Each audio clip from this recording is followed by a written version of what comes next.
Welcome into a Tuesday edition of the Jordy Culotta Show, driven and powered by Go Chevrolet, live here from the undisclosed location on this Tuesday morning. Always brought to you by Go Chevrolet. Stop in and check out Lee Carney, Nick Richard, the entire crew over there. If you're looking for a used car model, stop and see them at Go Express Auto Sales. Our Go Chevrolet out in LaPlace, Louisiana. Daily, our coffee is brought to you by Majestic Coffee, Majestic Brews, online at delicioussips.com, and then of course, the water, you can get your 5-gallon drum today just by logging online to truebluewater.com, TRUbluewater.com. You can find them there online. All of our phone guests today, all of our guests via the phone line are compliments of Metropolitan Health Group. Real doctors, real solutions. Charles Harvey, Jason Ramazan, Metropolitan Health Group. Always appreciate their sponsorship and friendship and support here on the Jordy Culotta Show. We are supposed to catch up with Quincy Wiggins here shortly. Our whale. We'll see. Send an edible arrangement. We love you. Quincy, we love you. With Quincy. With an interesting post yesterday on social media. That one hurt. Talking about just the confidence level of what was going on. Way to say that. He didn't have to say anything. If you don't have anything nice to say, don't say it at all. It was an Alabama recruiting service that was talking about Quincy Wiggins' recruitment and said that LSU was in the lead, but Alabama was right there on the heels. And Quincy Wiggins quoted it and said, I don't know about all that. We've touched base with Big Q. He is supposed to be stopping by here at 7:15 this morning. Hopefully we can remedy. We need a web redemption on our last interview. So hopefully we can. Favorite moment ever on this job. Hopefully we can mend the fence between Quincy Wiggins and the Jordy Culotta Show. Not that I think that we're on the outs. It was just an awkward interaction the last time we were. He had a lot going on. It seemed like he had a lot going through. I really his thought our mind. first date was beautiful. Yes, it was. So here's the post. If you're watching right now on Facebook, if you're watching on YouTube, if you're watching online at jordyculottashow.com, Bama_recruits puts out that Quincy Wiggins gives his prediction with an LSU confidence around 8. Quincy says, I don't know about that. It's anybody's game. I'm still on the market, baby. At this point. Is that him in the Texas? Yes. Oh, God, he looks good in that. He looks good in that burnt orange. He does look great. He does look great. My favorite was Florida when he was rocking the white Florida uni. He looks cooler in all of his posts except for LSU's. Ours is very down home. It looks very normal. All these other ones look very cool. He does look great in LSU uni, though. Oh yeah, there's no doubt. There's no doubt about that. But have you seen him with pictures aren't as cool. The tinted visor wearing number 2. Yes. I mean, it's he's a must get. I'm telling you, like if they don't get Quincy Wiggins, heads will roll at LSU. People will lose their jobs if they don't get Quincy Wiggins at LSU. What would you compare him to as close to a must get as Leonard Fournette? Really, he's on that level? At this point. I mean, with Ed Ogeron is the head coach at LSU. Quincy Wiggins is the number 1 defensive lineman, let's call him, in the country. Mm-hmm. Ed Ogeron is a defensive lineman coach by nature. This guy is in Baton Rouge, Louisiana, and Ed Ogeron is the head coach at LSU. This guy is throw a stone at his high school. Top of the mountain for LSU's recruiting class. You can debate Walker Howard. We can debate Jacoby Matthews. We can debate Shaz Preston. We can debate Emory Jones. All these guys, Will Campbell, the guys that are on top of the list.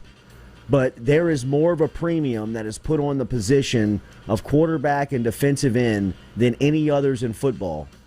And Walker Howard and Quincy Wiggins are 1 and 1A on LSU's recruiting board. Why not both? I mean, not one on top of one another. They're side by side. They are as high on the board as you can get because not only are they uber talented and crazy good football players, but when you look at the stock that the NFL places on quarterback and defensive end, it's 2 of the highest paid positions on the field. And when you got those guys right here in South Louisiana, they are a must-have. Both of them are game changers. Walker Howard is the number 1 quarterback in the country, and Quincy Wiggins, I mean, show me a defensive end better than that guy. What would hurt more, the Dylan Moses or Quincy Wiggins going to Bama? Well, I mean, I think, speaking in a just speaking in a chamber right here, it would probably be Quincy Wiggins, but Dylan Moses hurt. I mean, we can't, but if you were able to get Devin White for Dylan Moses, okay. You know what I mean? All right. I mean, you end up getting the Butkus Award winner during Dylan Moses' tenure at Alabama with Devin White. So, I mean, if you're going to go player for player on that, all right. I mean, you remember Hootie Jones at Neville? Lose Hootie, pick up Jamal Adams. All right. Not that bad of a loss. Good trade. If you lose Quincy Wiggins, I don't know who you can get that just from a comp standpoint that could be the guy. You know what I mean? Like Jamon Tapp at Ascension Catholic is as much of a must get as Quincy is. For whatever reason, Tapp has flown a little bit more under the radar than Wiggins has, but he's as dominant as a player. I mean, he's a 4 or 5 star guy everywhere you look. I mean, Tapp seems to be one of those guys, but LSU sitting in a good spot with him. But they're anticipating getting both. If you lose Wiggins and get Tapp, it's not a player for player. They need to get both of these guys, especially when, defensive line has really kind of been the difference. Defensive line to me is the difference maker for LSU this season. MO, yeah. It is. It's what separates them, or really makes them a contender, is their defensive line. And to continue that rolling, you have got to get. I'm telling you, if they do not get Quincy Wiggins, people will lose their job. I mean, he is that important to the class. Have you seen a stock like Quincy Wiggins shoot up so fast?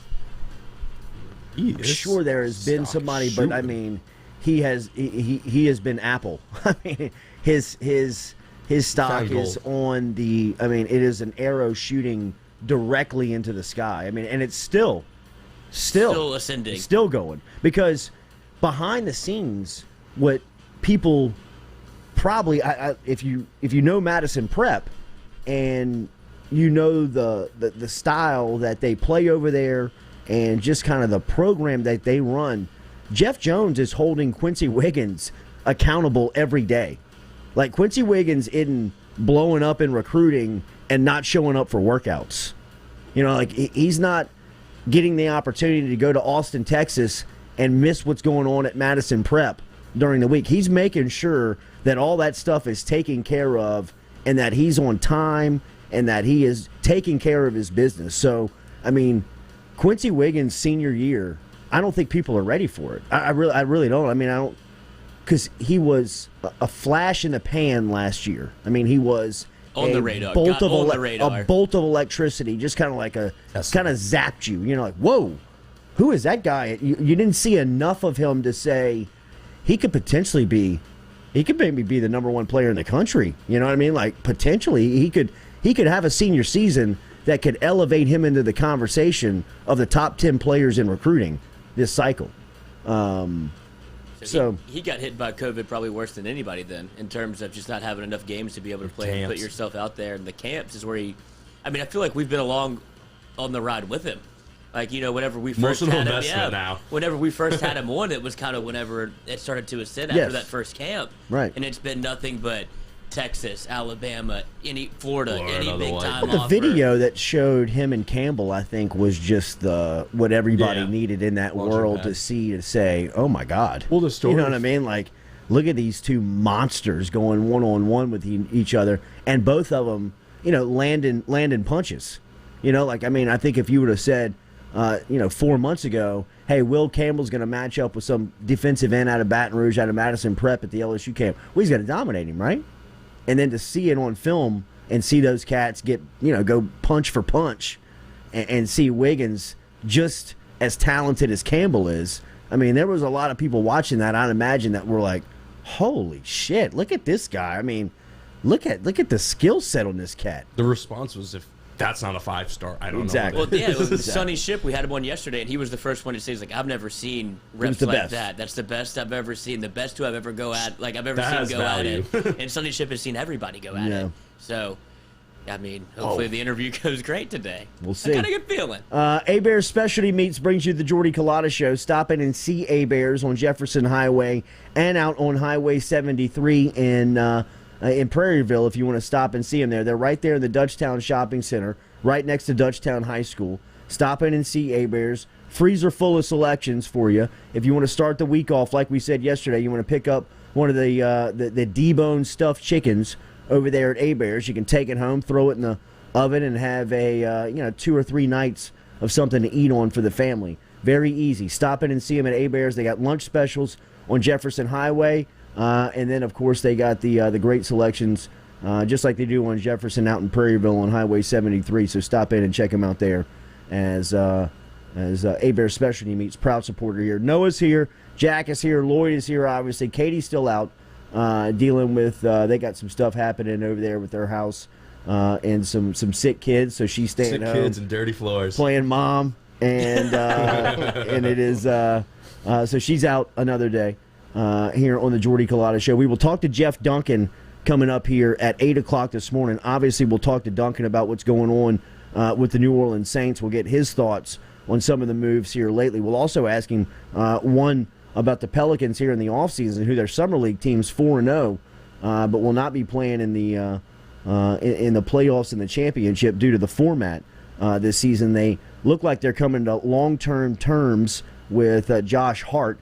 We'll get his thoughts there, but more will focus on the New Orleans Saints as they head into preseason game number 2 this week.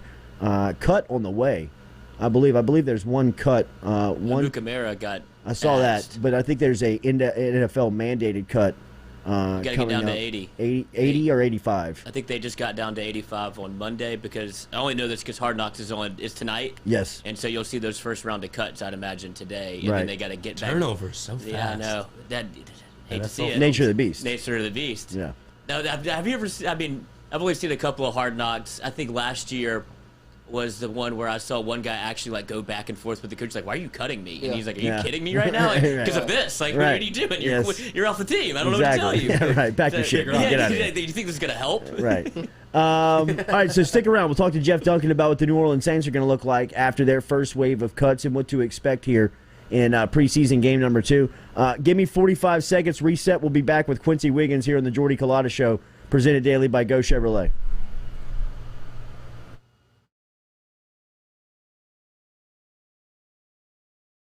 Gearing up for spring and summer down here in South Louisiana, and you want to keep your lawn maintained during these sunny seasons, get in touch with our friend Blake Abear over at Abear's Lawn Maintenance, where he says, "You grow it, I mow it." 225-485-8022.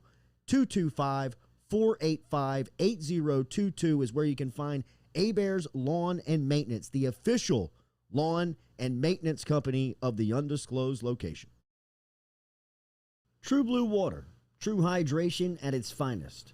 Right now, you're only a few minutes away from getting your 5-gallon water delivered to you, just like we are over here at the UDL. All you got to do is log on to truebluewater.com. That's TRU, bluewater.com. The website's fantastic over at truebluewater.com. You can get your service and find out how quick it is. You can schedule a delivery, even hop on the billing system right there at truebluewater.com. TRU, bluewater.com. Papa Earl's, the fine spice, originating right down here in South Louisiana by our guy Mark Pop Norman. Developed it back in 2018 and won Amazon's Newcomer of the Year in 2019. They pride themselves in having 30% less salt and sodium than the leading brands at the same price point. You can find them locally. Look for Papa Earl's at Rouse's, Calandro's, Mathern's, High Neighbor, and more. Go Flow IV and Spa, 7970 Jefferson Highway is where you can find them, or you can simply go online to goflowiv.com. Go Flow IV Spa is a medical spa that specializes in IV hydration with vitamin infusion. At Go Flow IV Spa, they can help you with a wide range of issues, from skin care to illness recovery, athletic performance, hangover cure, chronic illness, and even chronic dehydration.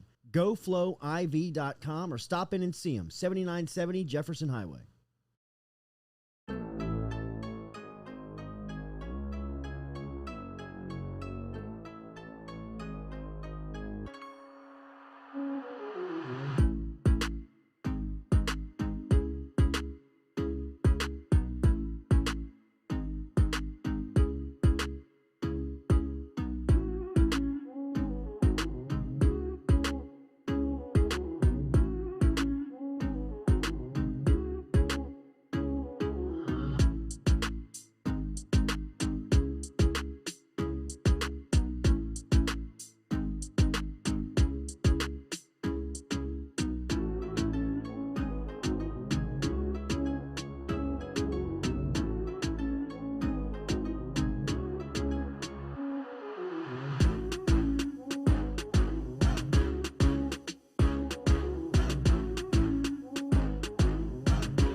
Welcome back here to the Jordy Culotta Show. As daily, we are brought to you by Go Chevrolet. We're being bounced around with Quincy here, being moved around a little bit. We can work School days. Yeah, we're no worries. We're still in good. We're still got the good text rolling back and forth. It's all good. No triple text. No, we're all good. Was that? We're in a good spot. Yes, jeez. So we will talk to Jeff Duncan coming up here at 8 a.m. this morning. Remember, daily, we are brought to you by Falaya Real Estate. Online at falaya.com. Get in touch with them over there at falaya.com. Barrett Blondo is who runs Falaya Real Estate. They're changing the way that real estate bought and sold down here in Louisiana. You can check out their services online at falaya.com. Push button offers, virtual tours. It is do-it-yourself for selling real estate. Put the power in your hands to make the money on the sale or buying of your home. Real estate with falaya.com. So we will talk to Jeff Duncan. New Orleans Saints stuff coming up here at 8 o'clock this morning. I'm gonna have to dip out of here a little early.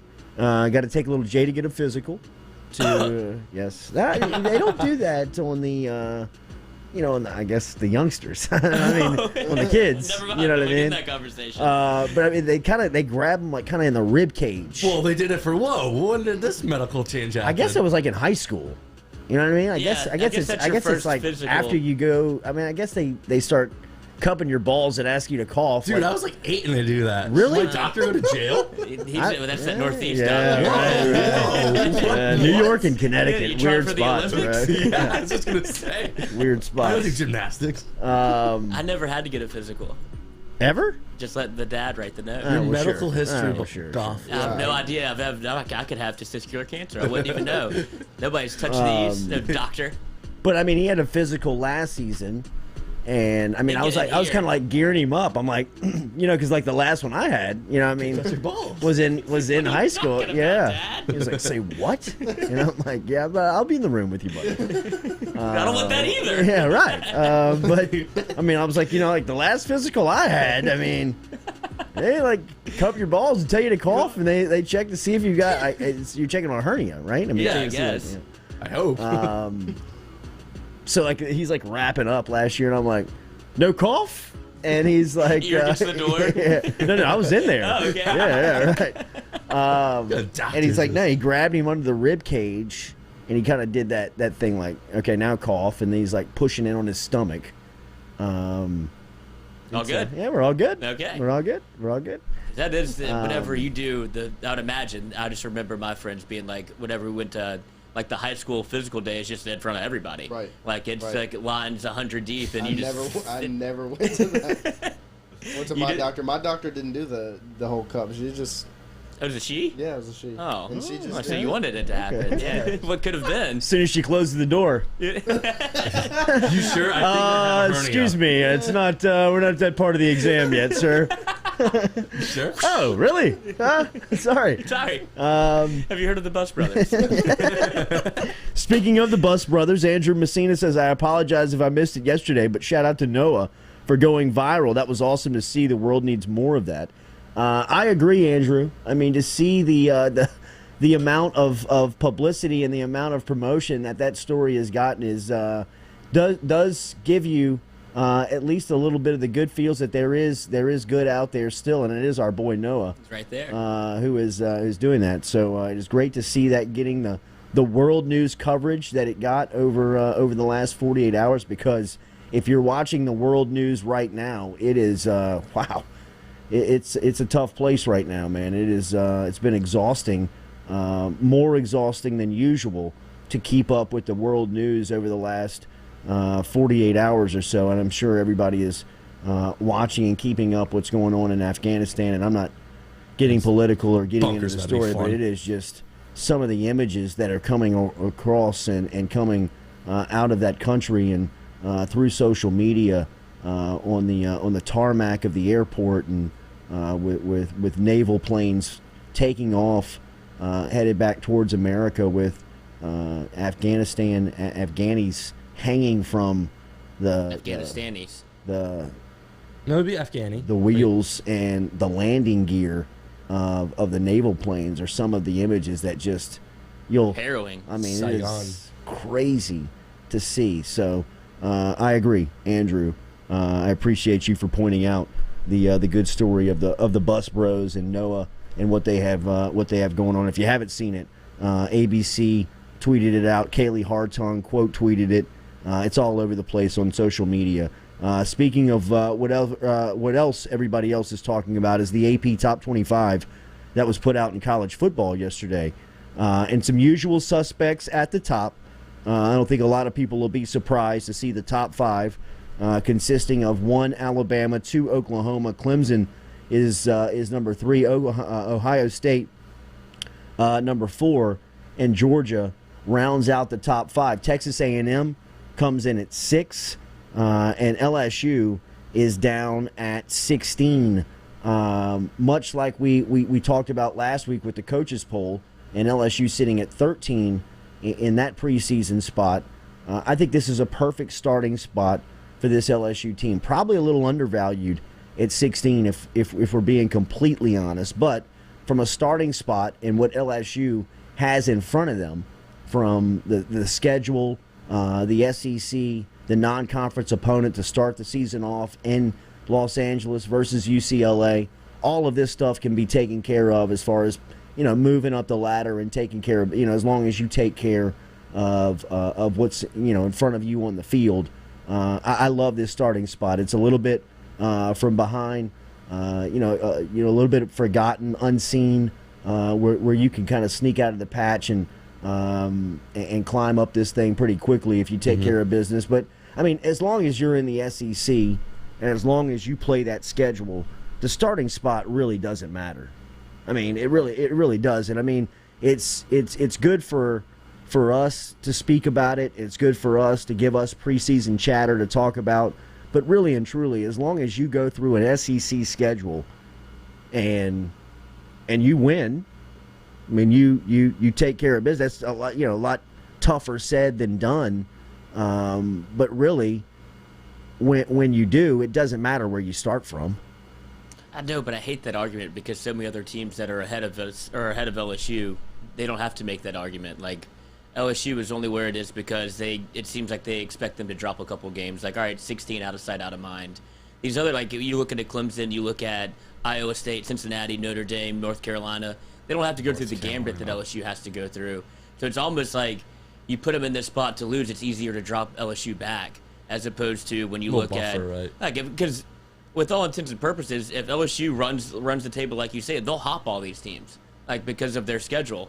Like, there's no way you would have LSU behind an Iowa State, Cincinnati, Notre Dame, North Carolina, Oregon, Wisconsin, Miami, if they all go undefeated, USC, right? Like, LSU would be in the top 4 of the country. So it really, like you said, doesn't make any difference.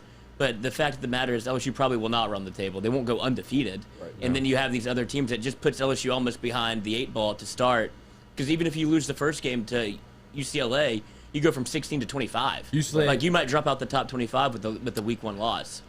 Who really believes that North Carolina is going to be better than LSU? When I would line up and play half of these teams in front of LSU. The data and the body of work. Now, look, this is, to me, it's a dangerous argument in college football, but it does give you a little bit of security of the College Football Committee. Now, you're betting on human beings and you're betting on things that are happening behind closed doors that you have no idea of what's happening. But it does give me security that you have people speaking of it, saying if it gets to that point of watch the games, watch what's happening.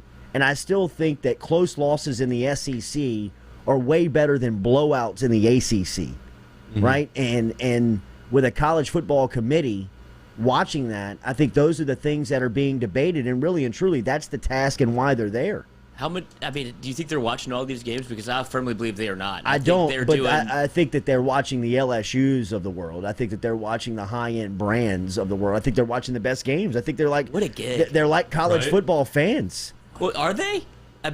Who's in that room? Isn't it Condoleezza Rice? I don't know if she's still in there. But it's like these. It's older people. Because you'd have bias. Me? I can set that aside. Not for Quincy Wiggins, but for anything else, I could set that aside. But I don't know. I just feel like there's too many games going on at once for them to be able to Red Zone, watch all of them. Edition. Right. They need that.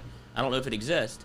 but it seems like they don't have a firm grasp on every game, and they're not watching it. I mean, we watch LSU games so closely that we know if we played good or bad that day, Right. or like if you could see the talent differential from just watching LSU Context week in and too, week out. storylines. Yes, and so I don't know how much they're watching LSU play the way that how closely they should be. There's just too many games. Yeah. I don't know how you should really divvy up the responsibility within that room. Should you give one person each conference and say, come back and give us an evaluation or give us an analysis on Monday of what happened? You know, Clemson beat North Carolina, such and such to such, you know, whatever it is. I mean, and it's somebody that you trust. Maybe you have somebody from the SEC watch the ACC, somebody from the ACC watch, so you're not so, you know, biased to teams or to conference, to the overriding feeling of, you know, I mean, I would imagine that an SEC representative would watch Alabama, Georgia, LSU differently than they watched other teams just because of the feeling in the conference that those three teams and brands make up for the feeling of the SEC. Because I'm with you, I don't think that everybody's in there watching every game, but I do think that people are in there that are geographically, you know, kind of tied to one part of the country that they've been interested in and watch those sporting events. So maybe you bring it in from a geographic representation and say, hey, look, you give me the Big Ten feedback this weekend. You give me the ACC. You tell me about what's going on in the Pac-12. You tell me about the SEC. Then we get into a room and we talk about whatever needs to be discussed on coming up with the best teams in college football. Then you assign people different. You know, you move the gambit around. You assign people, if you cover the SEC this week, you get the ACC the next week. Fresh so you have eyes. to get a feel. Yeah, you have to get a feel for every team in the conference because, I mean, this is one of the easier things that I think there is to mail in if you don't really have to look at it. I mean, I could have rolled on the bed and said Alabama, Oklahoma, Clemson, Ohio State. Sure. And they'll do that until one of those teams loses. Right. Clemson. What is it, Clemson, Georgia? Yeah. Is the first real test. Oh, and then, yeah, that's week one. I mean, that's week one. Week one. But that's what Clemson does. They've set their schedule up to where they can fail early and then win all their games on the back end, and you forget about the Georgia game. Right. Same thing when they lost to Notre Dame because Trevor Lawrence got hurt, and then that's what they have to pin it on. They're like, Lawrence got hurt. Year and then won a national title. Yeah, Matt Canada, shout out. But that's what they do. Clemson will set themselves up with a very big game at the beginning of the year, and you forget almost that it happens. Like, well, they're playing their best football right now. They haven't played anybody. Yeah, congrats. Like, Syracuse. It doesn't ever compute really to me. Yeah, and look, I understand how they set their schedule up, but to me, the committee's task is finding the best four teams in college football. And usually, when you look at Clemson, it's tough to argue that they're not in the top four teams in the sport. And usually that goes into the way that they win February and December in recruiting. You know, I think that Alabama has this reputation of, I mean, look at the people that Alabama are replacing from last year's team, yet they have the respect to have a preseason number one by them. Now, I know that they've been doing this for a long time, but really a lot of that respect goes into how they've recruited. 24/7 Sports last year, after the year they just had winning a national title, they had the greatest recruiting class in the history of 24/7 Sports. I feel like I hear that every year with Alabama. But by like a landslide. Yeah, and you know what puts them over the top was their offensive line.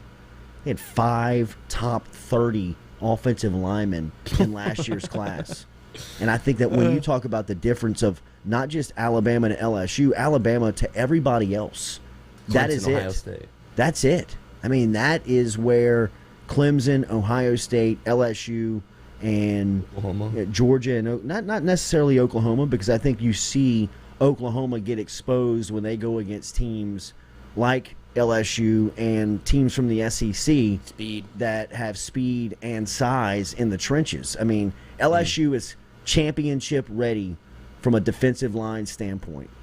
They're miles away right now on the offensive line. Now, that offensive line every single day is going to go up against this defensive line in practice, which should make them a lot better and should make them very competitive going into every single week.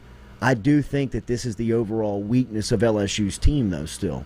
When you look at LSU as a whole, after one scrimmage, the feedback that you get from that one scrimmage, then you continue to hear that that's a position where they're losing guys to injury. Now, nothing is dire and nothing that guys will miss for an extended amount of time, but being away for practice for a guy like Chasen Hines, or missing reps like a guy like Garrett Dellinger is right now after being banged up. Precious. You can't replace that for what LSU needs to accomplish as far as building some experience and building depth on that O-line. And they've got to start winning in February and December in the living room of offensive linemen to get guys in here. And I know they got bodies like Anthony Bradford and Xavier Hill and other guys that have been here and been in the program, Marlon Martinez and Marcus Dumerville, and now is their time. But you don't hear them speak of the quality depth that they need to really navigate an SEC season like you would want them to at this part in the schedule. Say you need 6 to 8, guaranteed. I think closer to 8 and 9. There's no way that you can go through a Southeastern Conference schedule and not have some type of adversity on your offensive line. There's just it's nearly impossible to do with how physical that game is on the line of scrimmage. And for LSU, if you start digging into some of the depth here, there's going to be a lot of just a lot of anxiety for coach. Unknown. The way that you look at this thing is you can look at it in the way that almost I've been selling it, that it's a concern because you just don't know, or you can look at it and say, hey, this is a great opportunity for guys like Xavier Hill and Marcus Dumerville and Anthony Bradford and Cardell Thomas if he gets a nod. But these are the reps and the days and the opportunities that those guys will have a chance to get on the field. And from LSU's offensive line standpoint, that to me is what the difference is of those top 4 teams. Because from a skill set standpoint, they don't have any better defensive backs or wide receivers than LSU does. They don't have any better running backs than LSU does. LSU's collective room can be as competitive as they need to be with anybody. There may be some rooms that have one shining superstar that's better than John Emery, their headline back, or Ty Davis Price, who was back at practice yesterday. Good win. Is that a product of LSU just being able to? They're so focused on recruiting Louisiana, and they've tried to go national in the recent years. But is that what it is? That there's just not enough offensive linemen in the state of Louisiana to where you can't really rely on just going in state. You almost have to go pluck people, because that's what Alabama does. They go out of state to go get their offensive linemen. I couldn't even tell you how many of them are actually from Alabama. And LSU relies so heavily on in-state talent. That's the next iteration of what Coach O has to do to build depth, is to be able to go out of state and get offensive linemen. They've tried, but I think maybe that's probably the impetus of why they hired Brad Davis.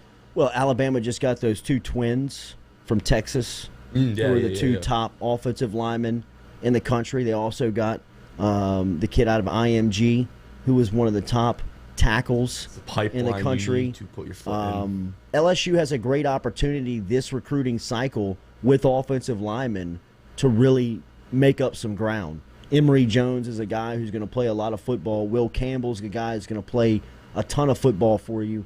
I think Bo Bordelon has gotten and put on a lot of size. Yeah, he's put on a lot of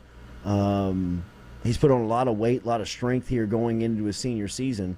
So I think Fitzgerald West is a guy that they signed, I think, to be a center in this class. He's a defensive lineman out of Lafayette.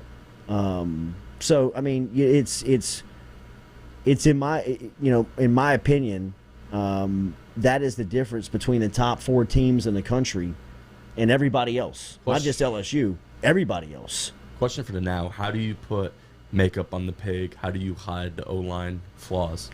Pete's. You put an offensive game plan together that gets the ball out of the quarterback's hand quick. Establish a run. That you recognize where the strength of the team is, and that's your athleticism and your skill set in your athletes on the outside. Guys like Keyshawn Butte, guys like all these freshmen that are in this wide receiver class. John Emery, Ty Davis Price.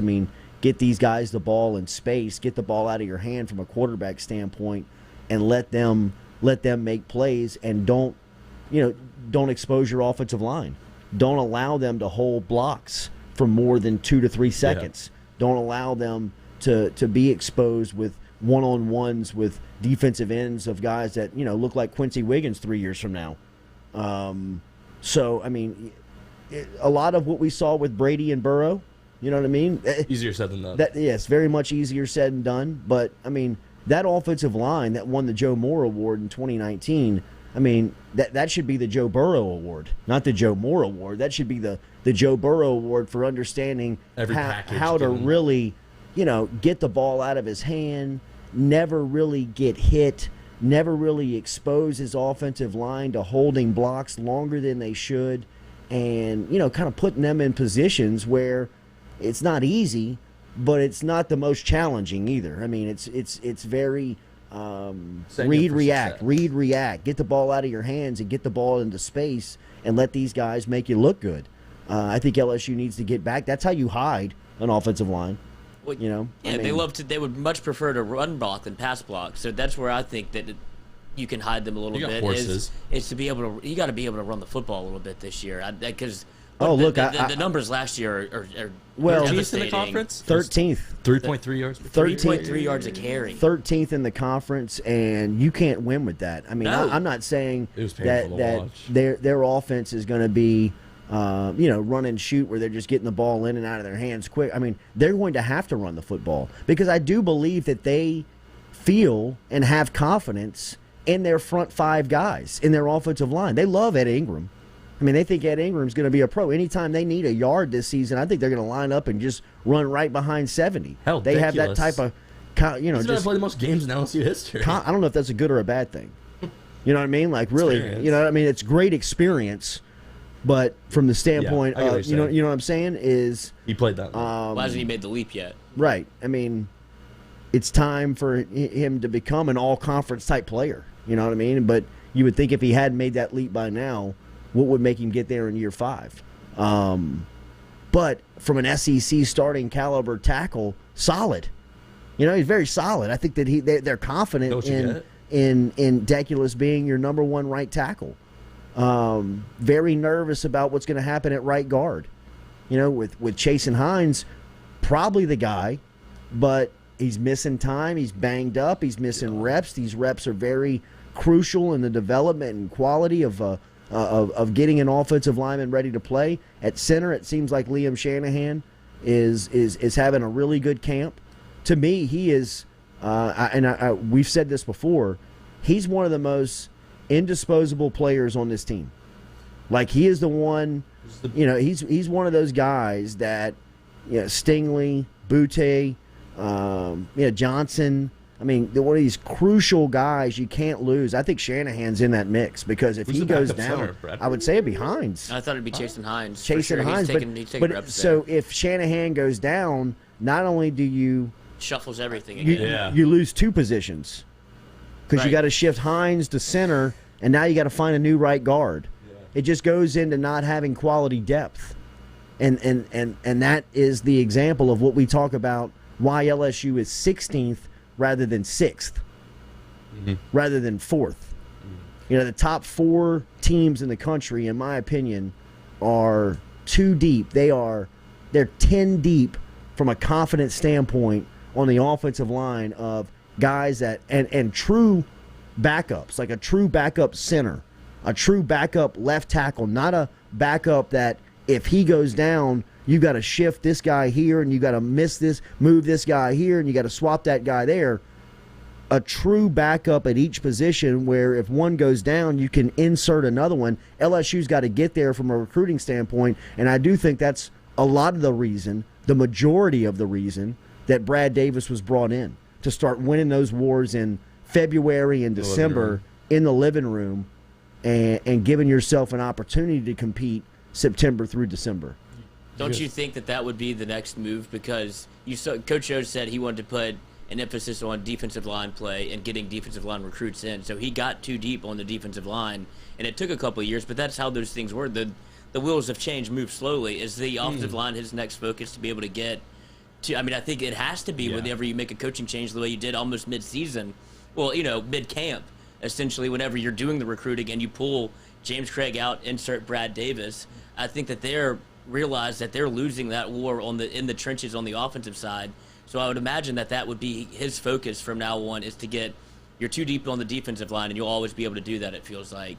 Has he kind of shifted his focus to the offensive line? Like, all right, let's get too deep here as well. I think no question. I think the move alone of bringing Brad Davis in on the time, I mean, look at the schedule, and when they made that move, they knew it was dire for them to bring somebody in from an offensive line standpoint. Yeah. Now, there's a little bit of chatter of James Craig maybe, stepping out of bounds on some recruiting stuff that I don't blame him. Could have opened the door. Yes, I mean, at this point, swing every. I'll buy any lottery. Yeah, I mean, every bat you got, man. I mean, what'd you say about that stock? Okay, whatever. I'm in. I'll go to jail. I'm in. Yeah. Yes, fire me. Yeah, just trying to get the kid. Trying to help. Just trying to recruit, man. I mean, the swing and misses of James Craig in recruiting were well documented, but I mean, that at the end of it, that's what got him.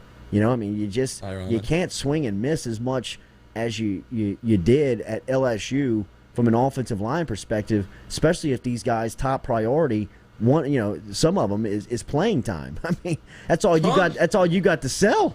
Not only that, in playing time, but his big thing was development, and nobody got better. It didn't feel like anybody on the offensive line got better. Like, you bring in Xavier Hills, you bring in all these cats that are like seemed like projects, and they never took that next step. So you're really not selling anything at this point. Like, you're an NFL offensive line coach with the Super Bowl. That was your resume.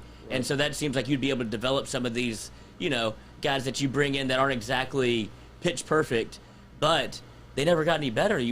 Like, they should be too deep at this point because you recruited the position to be that way, and it never happened. Yeah. No, I think that is the top priority right now for Ed Ogeron, Austin Thomas, all of the brain structure over at LSU football is to rebuild the LSU offensive line room, is to come up with a strategy of recruiting and get out on the trail and start to win some of these recruiting wars and start to stack that room. I mean, if you can have your offensive line looking like your defensive line 2 years from now and keep the same pace that you have on, I mean, if you have think about what the defensive line room could look like 2 years from now. If you add guys like Quincy Wiggins, you add guys like Jamon Tapp, you add those guys that are in the recruiting cycle right now, and then you've got Mason Smith as an experienced guy, Savion. Langston, Savion Smith, Landon Jackson, all these guys are now older and developed in there, and now you've got 2-3 deep at some positions on the defensive line, and you look like that on the other side, on the offensive line. That to me is what numbers 1 through 4 preseason look like. That's what their depth chart looks like. They've got confidence in 8 to 10 guys on each side of the line of scrimmage that you can look at and count on to go in there and make plays. And I'd imagine the way that you win a national championship is to be able to link up or sync up these recruiting classes, because it feels like LSU is always a step behind in one thing or another. Like, they either lose the skill position, or they're very solid on the offensive line and defensive line. So being able to get that simpatico is what they're looking for whenever you don't churn out, because next year people are looking at the LSU team and be like, all right, well, next year will be the year Max Johnson will have a year of starting under his belt. Keishawn Butte comes back. You could have a possibility of one of the running backs come back, but then you lose everybody on the offensive line. It's the ability to have all those guys almost come up together. You have to nail the recruiting pieces as freshmen to where they grow up together. And it's like, all right, when they come back, they're all sophomores this year. They're all going to be juniors next year. Like, it seems like we're missing a piece almost every year. There's one thing that you can point to as a weakness. I think more than anything that was not discussed last year that haunted LSU's 2020 team was the misses that they had in the 2018 recruiting class. The guys that had transferred, the guys that were no longer there, the Dare Rosenthal's of the world. You know what I mean? That are in the program, that you're developing, hoping to get on the field in a natural progression of time, and then once it's their time to play, they've either transferred out or they've not developed enough where you can get them on the field and play them. You know, I mean, that class really put LSU behind the 8 ball as far as developing the program year in, year out, to where you're not, you're not rebuilding, you're reloading. Right. I mean, that's where you want to get to, where you can lose as many people as you did in 19, and that may be a little bit of an extreme where you have 16 guys drafted and ultimately you put 20 guys into the NFL. I mean, that's an extreme number, but it shows you how successful recruiting classes can be. That if you hit, next thing you know, 2 years from now, you could be playing in the national championship. I mean, this class of 2021 has that feel to them. You land Quincy Wiggins, you're able to get Shaz Preston, you put Jacoby Matthews back in the boat. I mean, you're talking about a team and a recruiting class that feels like national champions and that doesn't have even, you can look back at last season's class and say, man, that was a great class when you look at the wide receivers that they brought in. You look at the DBs that they were able to get. Yeah, but they only got one offensive lineman. Or they got two because they were able to put the JUCO kid in late into the game, the Samoan out of Florida. So you signed 2 offensive linemen last year. Well, overall the class is fantastic. That's a loss as far as the offensive line is concerned, especially because that's an area of concern. Now with Brad Davis in, I think you sign a minimum of 5 guys every year. Minimum of 5 guys every year at the offensive line stand. Let them transfer. Yeah. Let them come in, compete, find out who the cream is, and then everybody else can scatter and figure out where they want to go or if they want to stay and compete. But that has to be the formula to get to a championship level program year in, year out. LSU can step out of their front door of the facility at the LSU Football Ops on Skip Burtman Drive and drive 30 miles in any direction, north, south, east, west, and find a defensive end, a cornerback, a wide receiver, a safety, a skill position player, a running back. They don't have to go that far from their facility to find not only a player at that position, probably a high-end player at those positions. I mean, Quincy Wiggins, I know we've been talking, he's 5 minutes from LSU's facility. Alsbury, both of them, the Alsbury brothers, they practice on LSU's campus. Brian Thomas was at Walker last season. Chris Hilton was at Zachary last year. John Emery was 45 minutes away. I mean, you can get those guys. Keyshawn Butte, an hour from LSU's campus. You can get those guys year in, year out. The difference between LSU and the rest of the pack, or at least the top 4 right now, is the quality offensive line depth. Everything else, in my opinion, LSU checks the championship contending box. But do you trust their offensive line in week 6, 7, 8, 9 in the back end of the SEC schedule? I trust their top 5 guys. Or I trust 4 of their top 5 guys at this point. That's not where you want to be, at least from the coaching standpoint. They could give a damn of what my confidence level is. But it sounds as if their confidence level is right about there too after one scrimmage. Now they'll improve, and like I said, going up against those guys every day, I think is going to that defensive line will improve that offensive line tremendously. Just weekly, I think they will be taking strides by trying and going up and blocking B.J. Ojulari and Andre Anthony and Ali Gay and Jaquelin Roy and Joseph Evans. That's going to make them better. But it's not going to produce any depth for them. And that's one of the overriding concerns for LSU going into the season. They could overcome that. And, from a health standpoint, they need a little bit of luck and some help on their side from trying to dodge that minefield of the SEC and staying healthy within the trenches. It's been done. It can be done. It's a long shot. But when you don't have depth and you don't have guys that you can trust, it makes it a little bit more concerning because, you're a play away from Cam Wire going down and you shuffling your entire offensive line. They haven't practiced that yet. I mean, Xavier Hill I saw as the backup at 3 spots. Left tackle, right tackle, and you could maybe bump him to either guard spot. So maybe 4 spots. Jeez. I don't know if that tells you how versatile and how good Hill is or just how desperate they are for depth. I think it's the latter. You know? I mean, God, Cam Wire's been the duct tape guy forever. Yeah, exactly. And Jason Hines right behind him in that role, too. And now they're Cam both there. starting. It's brutal. It's bad up front.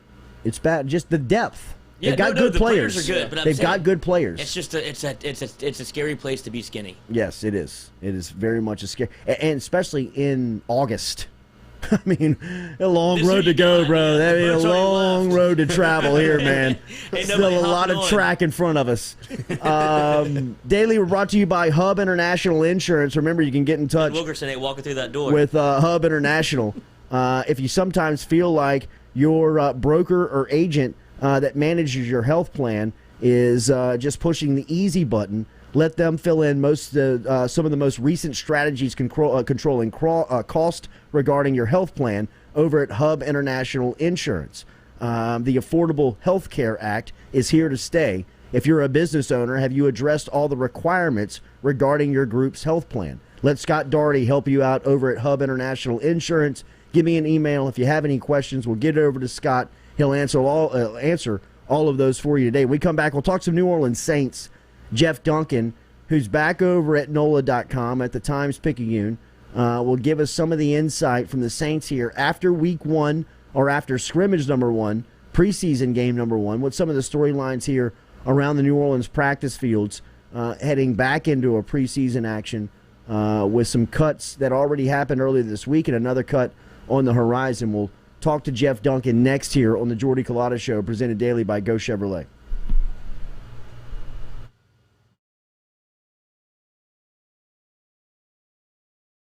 Go Chevrolet is proud to announce Go Express Auto Sales, the new used car lot located in the capital city of Baton Rouge, Louisiana, at 11522 Florida Boulevard. Go Express Auto Sales is online at goexpressautosales.com, or you can search them on Facebook and social media at Go Express Auto Sales, the newest addition to the family of Go Chevrolet. Remember, Go Chevrolet is located down in Laplace, Louisiana, but now welcoming aboard Go Express, the new used car lot located in Baton Rouge, Louisiana at 11522 Florida Boulevard.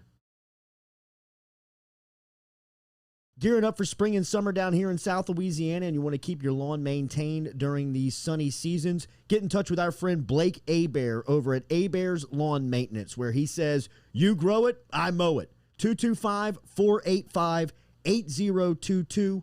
225-485-8022 is where you can find Hebert's Lawn and Maintenance, the official lawn and maintenance company of the undisclosed location.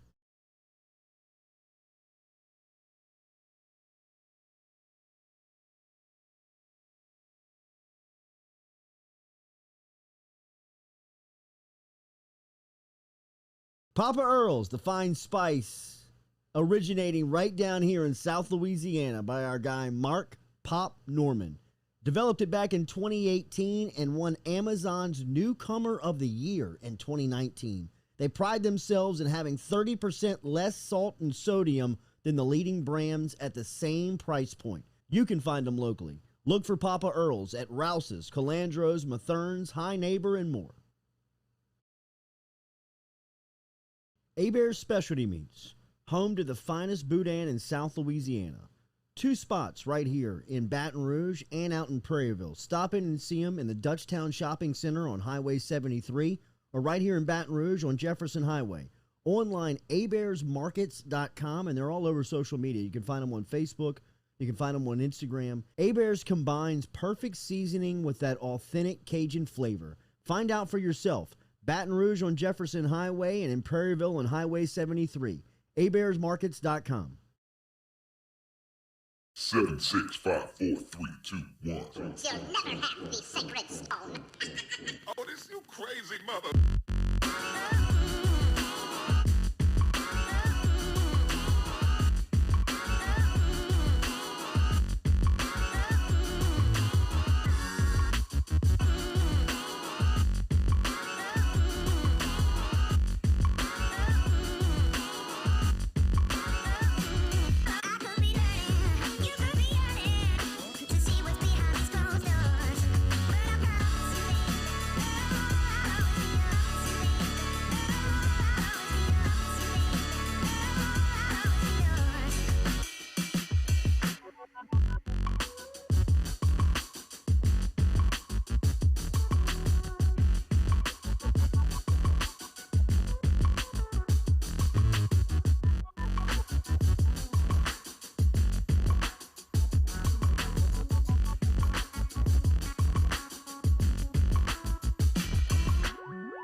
Welcome in here to the Jordy Culotta Show. Welcome back here to the 8 o'clock hour.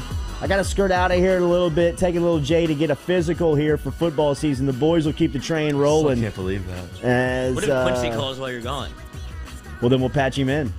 Okay. Cute, baby. I mean, we'll piece that would be. We will. We got to change up strategy here. Maybe you boys can handle it.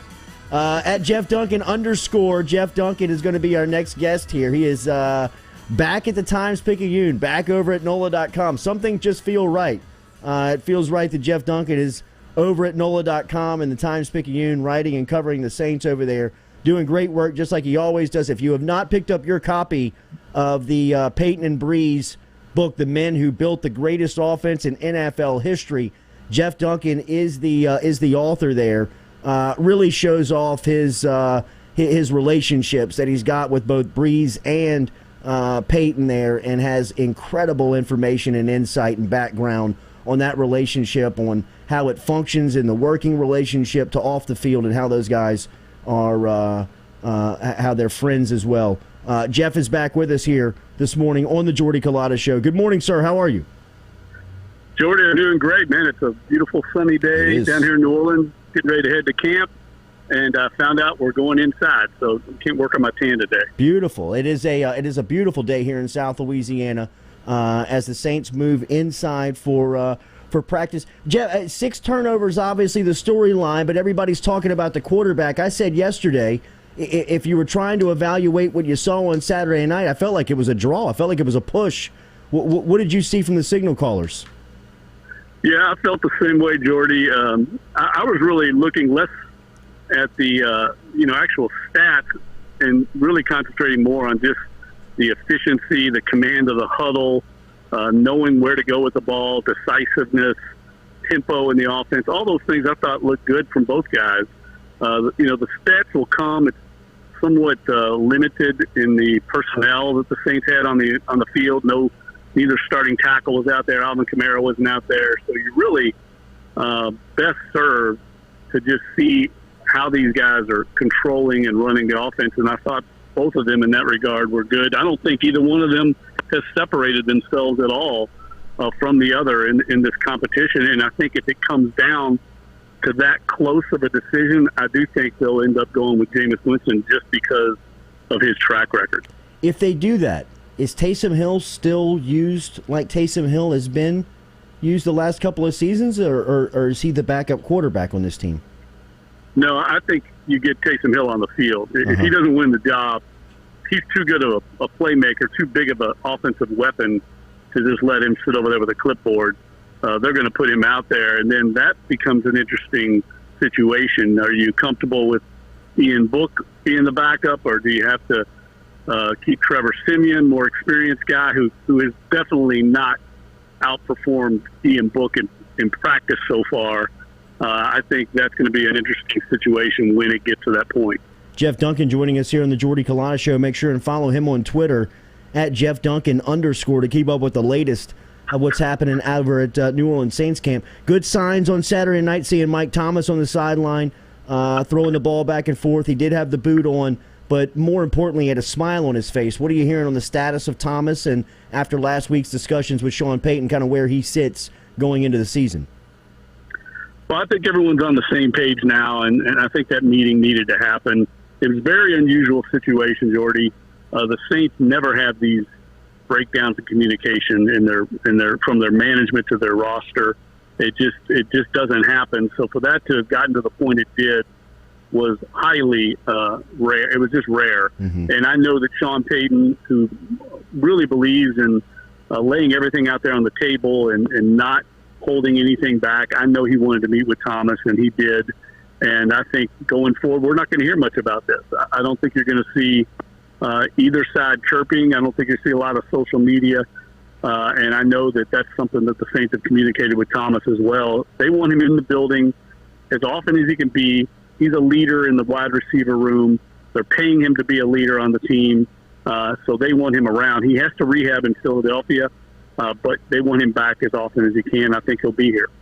I thought Zach Bond was really a standout on Saturday. Everything they asked him to do, whether it was rushing the passer, covering, stopping the run, it looked like he was fantastic in all categories.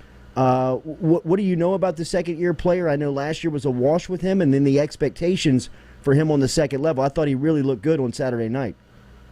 Yeah, he played fast, and I think that was the key. You know, anytime you bring a player in like Vaughn who's making a transition at the next level, this is a guy that was a former quarterback who they made into a defensive player at Wisconsin, and now he's being asked to play a different position in the NFL. And at college, he was basically just turned loose to go after the quarterback and rush off the edge. Now they're asking him to drop and cover running backs and tight ends, to make different reads off the edge. And it takes a while. And we saw him, I think, Saturday night, understanding exactly what the defensive reads are and coverages. And he was just much faster. And you expect that in year two.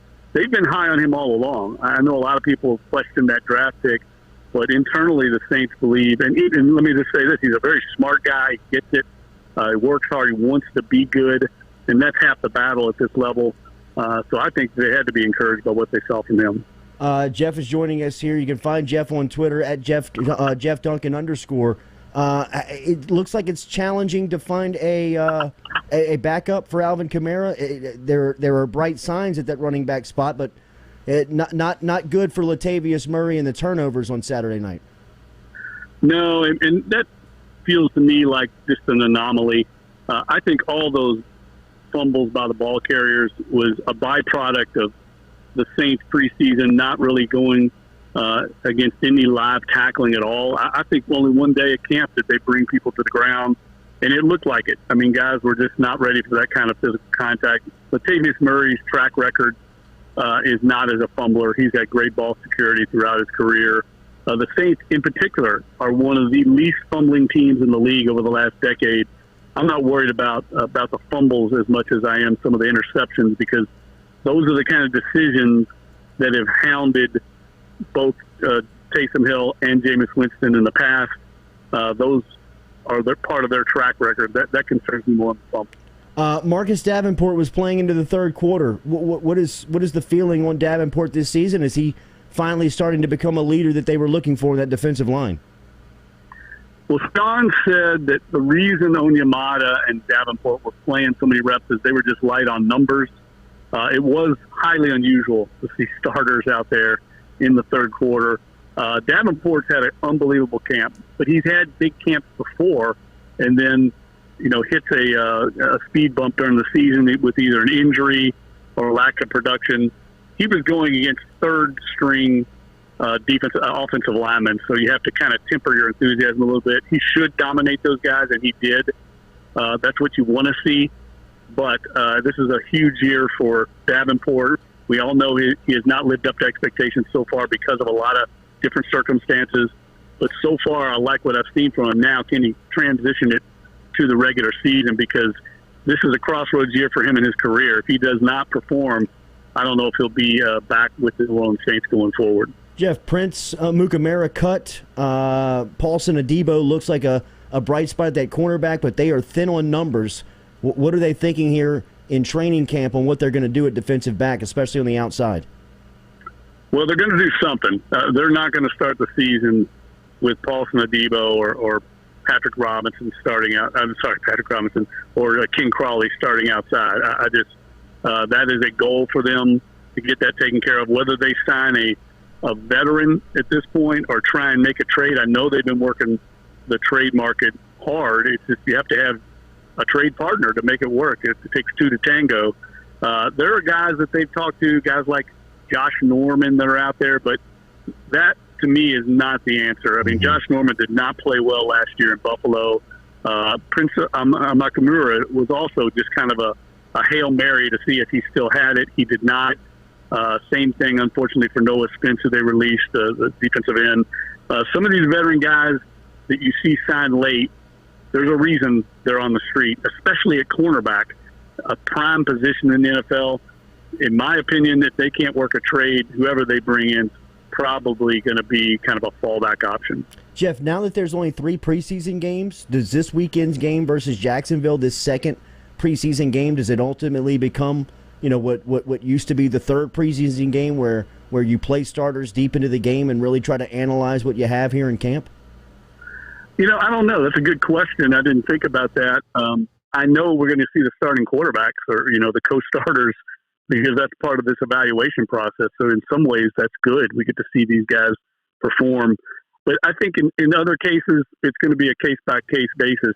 What do the Saints need to see from Malcolm Jenkins? What do they need to see from DeMario Davis or Cam Jordan at this point? I mean, those guys, we know what they are. I think you're better served to keep them healthy.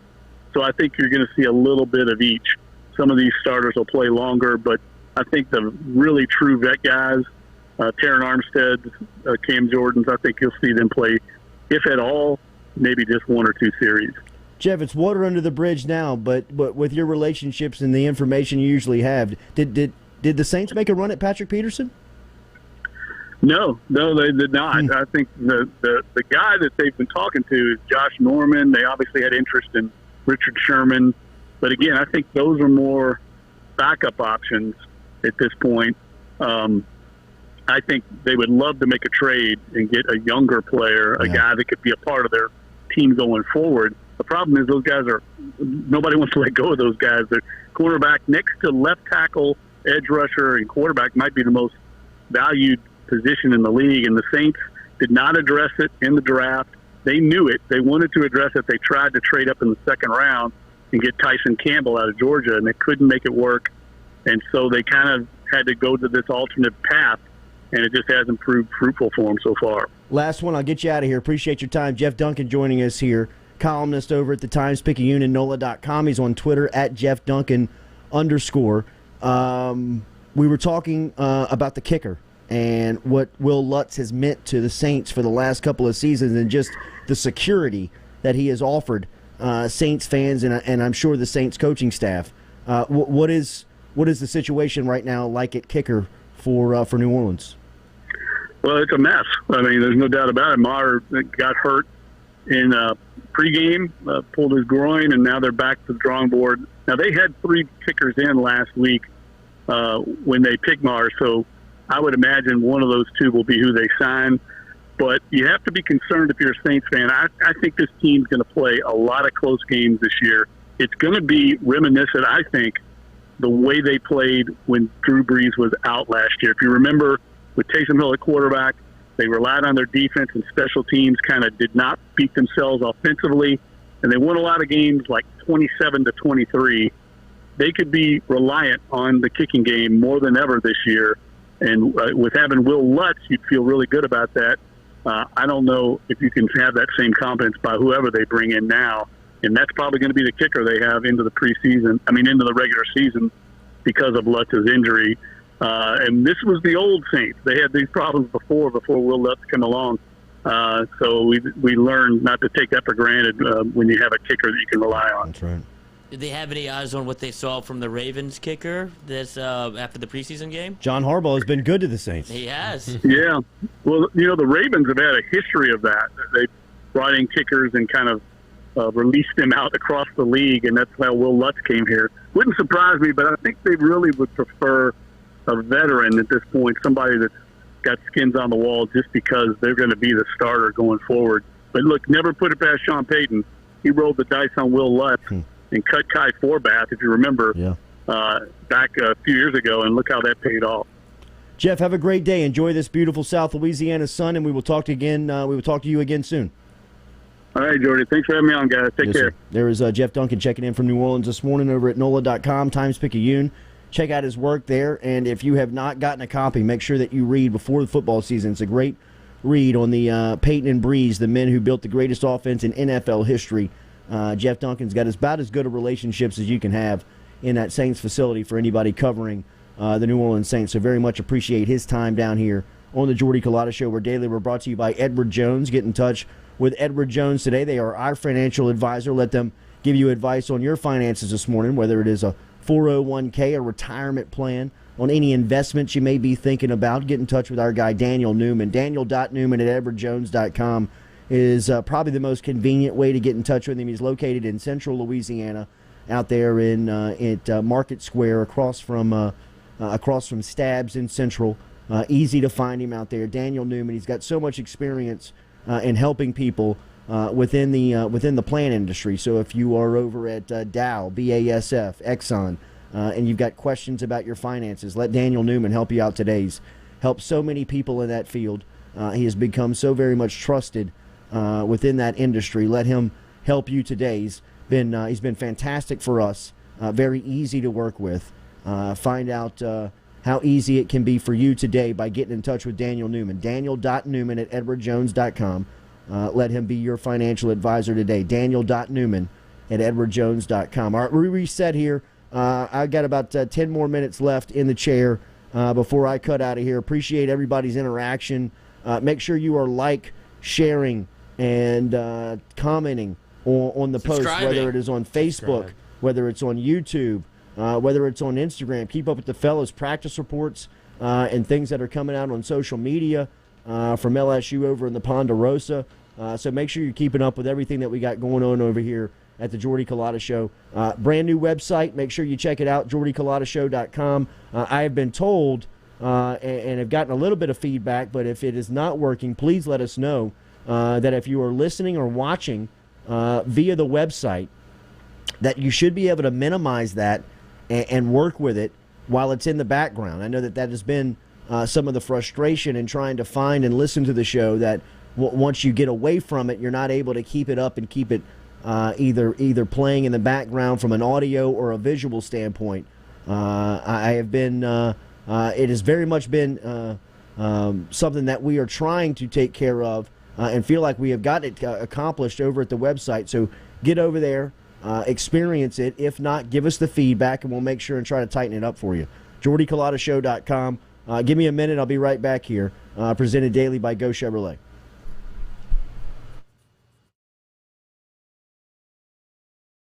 Gearing up for spring and summer down here in South Louisiana, and you want to keep your lawn maintained during these sunny seasons, get in touch with our friend Blake Abear over at Abear's Lawn Maintenance, where he says, you grow it, I mow it. 225-485-8022.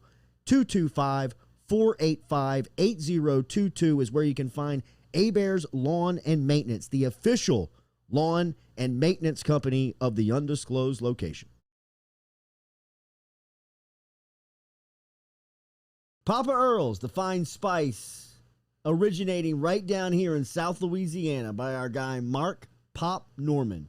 Developed it back in 2018 and won Amazon's Newcomer of the Year in 2019. They pride themselves in having 30% less salt and sodium than the leading brands at the same price point. You can find them locally. Look for Papa Earl's at Rouse's, Calandro's, Mathern's, High Neighbor, and more.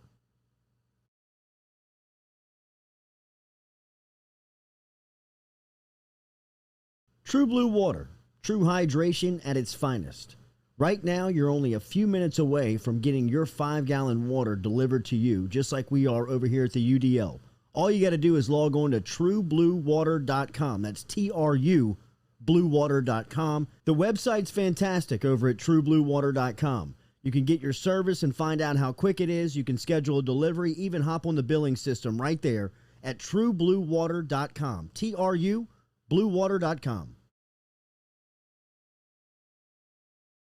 Go Chevrolet is proud to announce Go Express Auto Sales, the new used car lot located in the capital city of Baton Rouge, Louisiana, at 11522 Florida Boulevard. Go Express Auto Sales is online at goexpressautosales.com, or you can search them on Facebook and social media at Go Express Auto Sales, the newest addition to the family of Go Chevrolet. Remember, Go Chevrolet is located down in LaPlace, Louisiana, but now welcoming aboard Go Express, the new used car lot located in Baton Rouge, Louisiana at 11522 Florida Boulevard.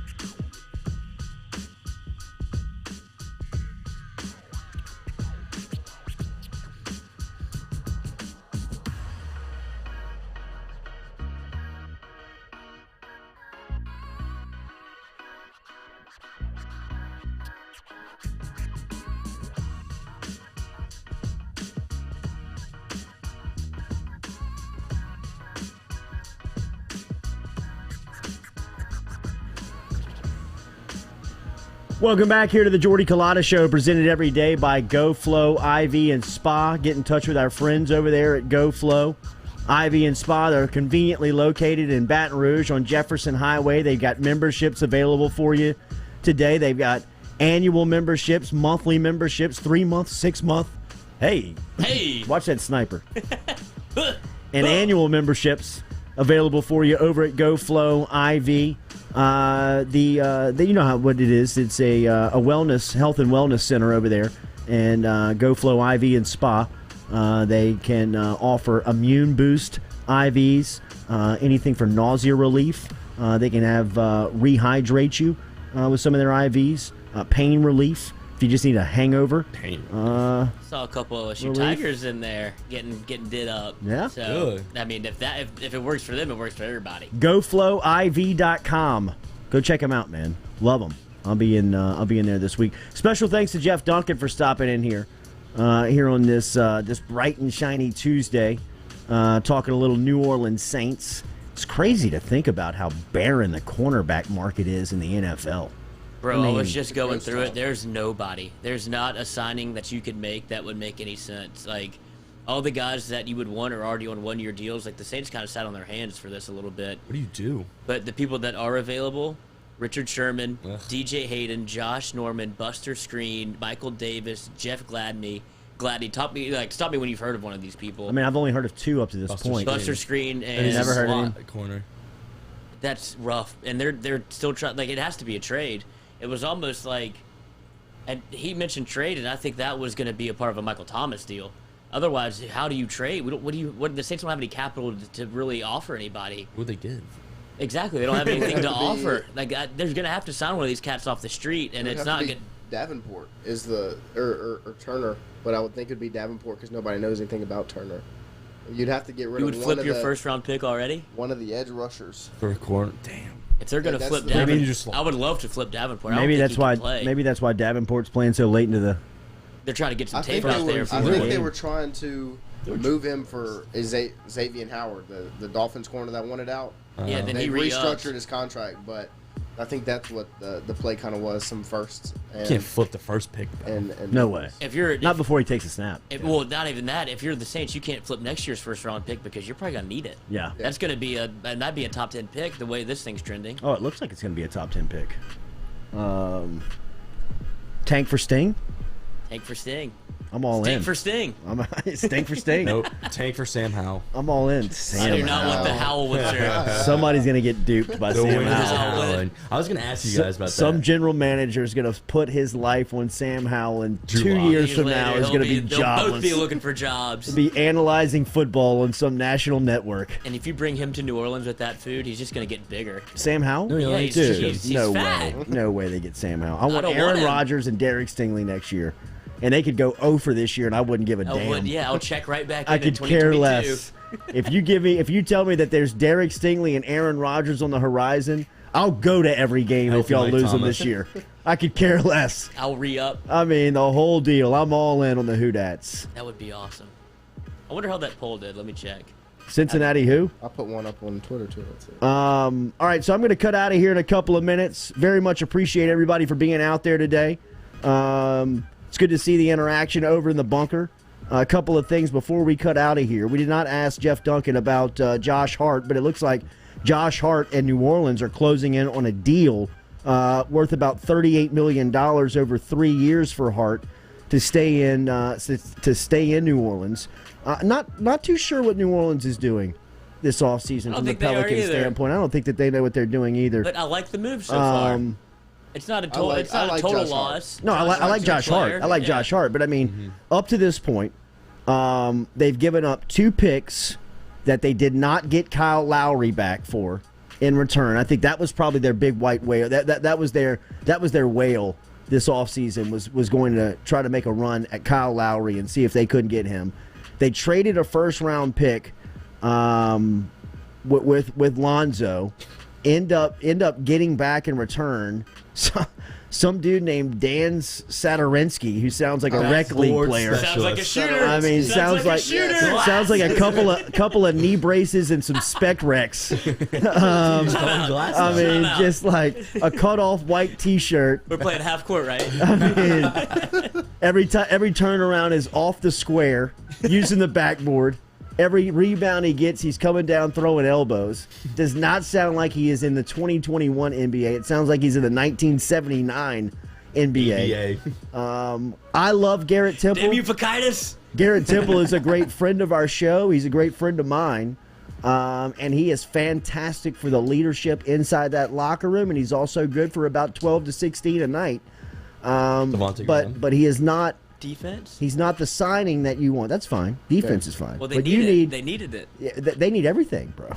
They need everything. Shooter. They need more than anything to make Zion Williamson happy and also make him feel like the future is secure. And right now, I've got Zion as being the first rookie in NBA history to opt out of his first long-term extension.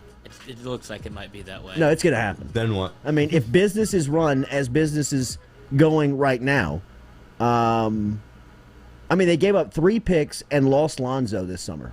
And Lonzo was his guy. It's kind of the way I'm looking at it. Yeah. You know what I mean? Like, and as far as like being able to keep Zion, that ain't the recipe. You know what I mean? That ain't it. And now that where he is in the status of his contract, it just does not feel like it's going to end well for the Pelicans. Jamal Adams and the Seahawks seem like they're at a stalemate. Seattle's walking away from the negotiation, said that they felt like they have offered more than a fair enough deal for Jamal Adams. Adams is looking to be the highest paid safety in the NFL.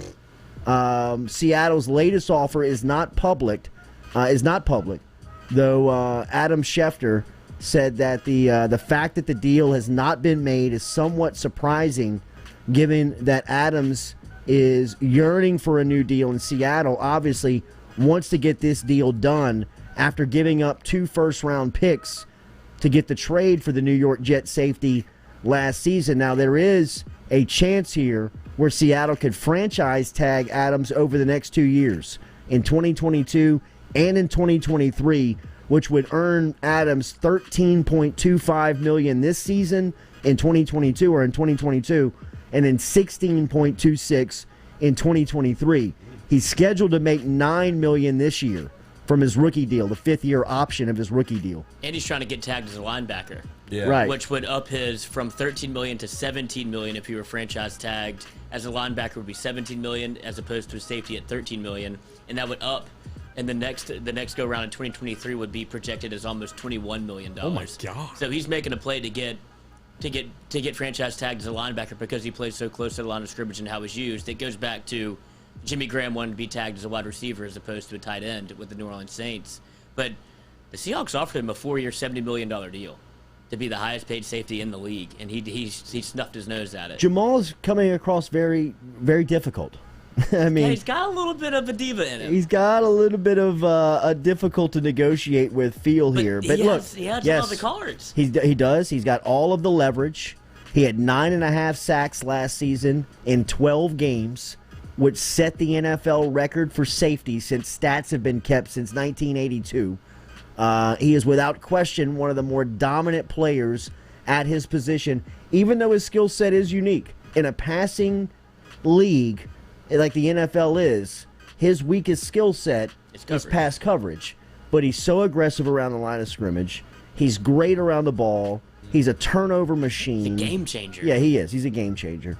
I don't know what else he wants. I mean, if you're Seattle, you have to feel like that they've done everything that they can to keep the guy, right? I mean, Why like would you turn that down? I don't because he wants to get, if he gets paid as a linebacker, that 4-year $70 million is chump change. It's chump change. Look at what Fred Warner just got. Look at what Darius Leonard just got. He's trying to get that generational money. He's trying to get into that $100 million deal range. If he's gonna, Darius Leonard get? I think he won 120. Right. If they're gonna use him the way that he's being used, he kind of has a leg to stand on. Like, look, how many other safeties are getting 10 sacks in a year? In 12 games. He's got some leverage there, but I mean, I would take 4 years, $70 million. Sure, absolutely. It's tough to walk away from $70 million. don't think he's the best safety, don't but know if he's he's the one of the best defensive safety. players. He's one of, yes. The highest paid safety in the league is from Denver. Who is it? Simmons? Is it Simmons? Is Justin the guy's Simmons? Justin Yeah. Simmons is the highest paid safety in the league. Tyrann Mathieu still in the discussion. One of the top safeties in the league. yeah. Minka Fitzpatrick. Well, I'm just going down the list. Yeah, I'm just trying to think about some of the top safeties in there. Yes, Minka Fitzpatrick Marcus in May. Pittsburgh.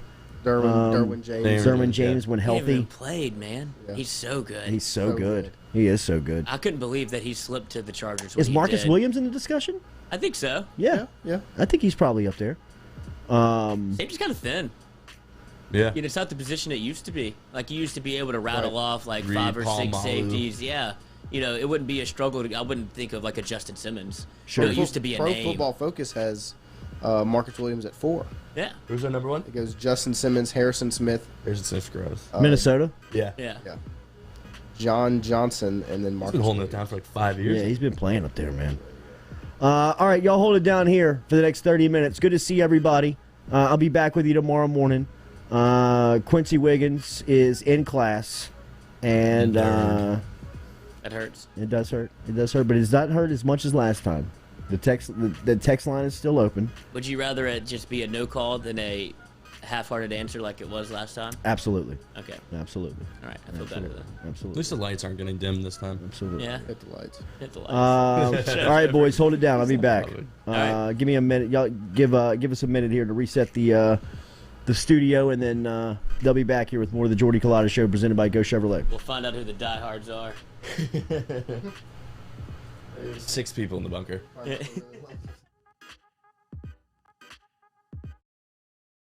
Papa Earl's, the fine spice, originating right down here in South Louisiana by our guy Mark Pop Norman. Developed it back in 2018 and won Amazon's Newcomer of the Year in 2019. They pride themselves in having 30% less salt and sodium than the leading brands at the same price point. You can find them locally. Look for Papa Earl's at Rouse's, Calandro's, Mathern's, High Neighbor, and more.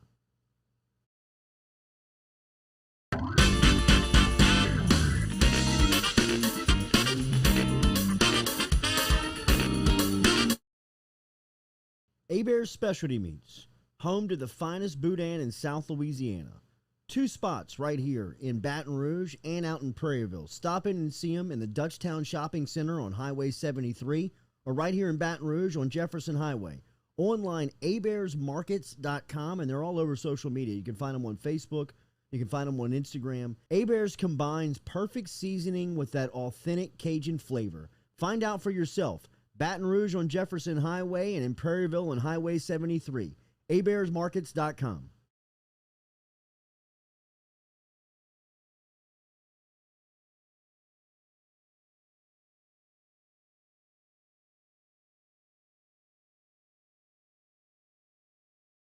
True Blue Water, true hydration at its finest. Right now, you're only a few minutes away from getting your 5-gallon water delivered to you, just like we are over here at the UDL. All you got to do is log on to truebluewater.com. That's TRU, bluewater.com. The website's fantastic over at truebluewater.com. You can get your service and find out how quick it is. You can schedule a delivery, even hop on the billing system right there at truebluewater.com. TRU, bluewater.com.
We ready to rumble? We good? Ready to rumble, ready to rock. All right. Where are we at now? Well, 7 people. My mom, and then your mom watching, Katie, the goat, and then Noah's mom. Our second mom, Katie. Yeah, so we got all 7. Carl the cat, I'm sure. Is Carl in the cat. Hey, maybe we got Jeff 8. Markle.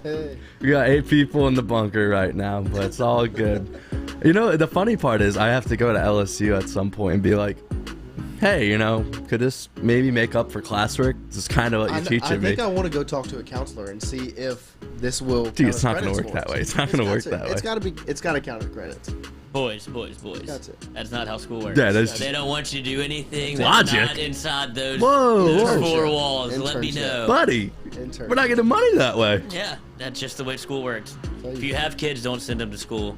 Dude, it's bad. You're seeing kids like the masks are back. We just went back so bad. We were doing so good. Like the last week of school before it ended, it was all good. Now we're back to the fall. Noah, I was bringing him around campus. He's never been to campus. He told me he's been to campus 4 times. I went to class 4. I mean, I've been to campus 1,000 times, but for class, only 4. Only 4 times for class. Where do you take your tests? I took them in bed, in my room. Well, I showed him the testing center, and he was like, "What? Why is there Alcatraz down there?" Dreams have been dashed and broken. Do you know how many and majors waiting in the line have been changed in the line of the testing center? What do they just do that to fuck with you? Just like, fuck these kids. Let's make it as sad and depressing. Dude, I've seen people pick up smoking in that line. They're like, all right, now's the time I'm going to start smoking cigarettes. You got a Joe. It is that bad, dude. Oh, yeah, I'm jealous that you got to take them in bed. I know. I don't want to go. I don't want to change. I don't want that to change. I want to be on campus, like. Yeah, that is weird. Okay, but like. It's good seeing people. Taking class in your room, it's not much to be there. Trying to think of what, I guess, I mean, obviously the women on campus is why you want to be there first. Okay, of all, yeah. But, yeah, but then you see some, like, whatever you're a freshman or sophomore, it's like cool to see some of the athletes out there. Right. And they're always clowning on each other. They don't do so well Cox. on the testing center at the Cox at the Cox Center, but it's always nice to see, you know, the people sprawling around campus. I mean, the people that sit around Cox just like at 9:30 in the morning is just genetic ape. I look at myself like I'm just a mutant. I failed at life. If you want to see, you just look for the tags on the book sack and you'll see some absolute freaks. They all have They have scooters glasses. now. Yeah. They have these little scooter things, they have and they the like little fly. They go like 20 around campus, and it's like, what up, peasants? You and those legs. See, I thought they took those away because if you remember, John Peterson, we've had him on the show, LSU golfer. Yeah. He fell off of his scooter. Down that hill? Yes. Yeah, you probably go like 40. He fell off, and it was before like qualifying for an SEC tournament for like LSU golf, and they banned the scooters at least from the golf team. There's like no more, because y'all are acting a fool on these things. Right. What are you doing, dude? You got one thing to do. You got to go play a golf tournament later today. And he said he was in the training table, and they were picking concrete out of his knee before he had to hop on the flight to go play in the SEC tournament. Just rubbing the whole time on the flight. Oh my goodness. I mean, they bob and weave at you. Like, I mean, I would too if you had that. If you have the ability. Right. The Hellcat Jr. I was thinking we could do a little practice report. I mean, I know we have to definitely start doing some reports after practice, but probably biggest takeaway yesterday. I was looking at the corners yesterday, and it was number 14, Matthew Langwall.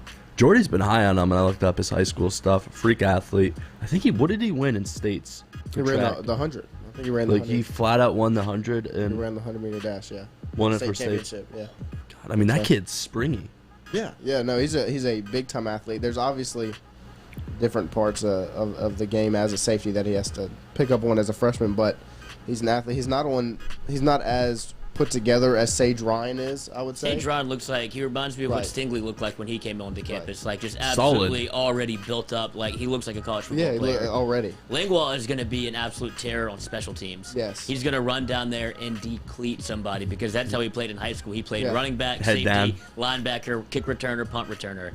So he's not afraid of contact, and he knows that that's where his bread's going to be buttered probably in the first, his freshman season. Right. If you want to run down there and take somebody's head off, that role is for you because that's kind of where the building blocks of becoming a starter on LSU. LSU is notorious for putting starters on special teams, and then once you're in your stripes, right? When you're over there, like Jarvis Landry, if you remember, and I think in 2011, the pro combat uniform game against Auburn, he took somebody's head off, and that's what I remember being at that game. I go, this team is good enough to win a national championship. Yeah. Like they're There's good nothing enough to better win. than someone get cracked on special teams. And he just smashes this cat, and it's like 40-3, and they don't care. Like they're running down looking for blood. It's like Snatching this souls. team is on a mission, dude.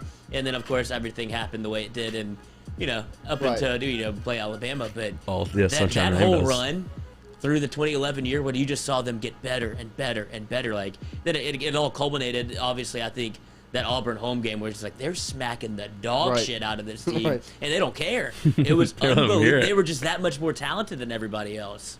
I'm trying to think. So when you were talking about the scrimmage, what did Nussmeier Minor throw? 20 or 12 for 20, 3 touchdowns? It was 11 for 17, 225, 3 touchdowns.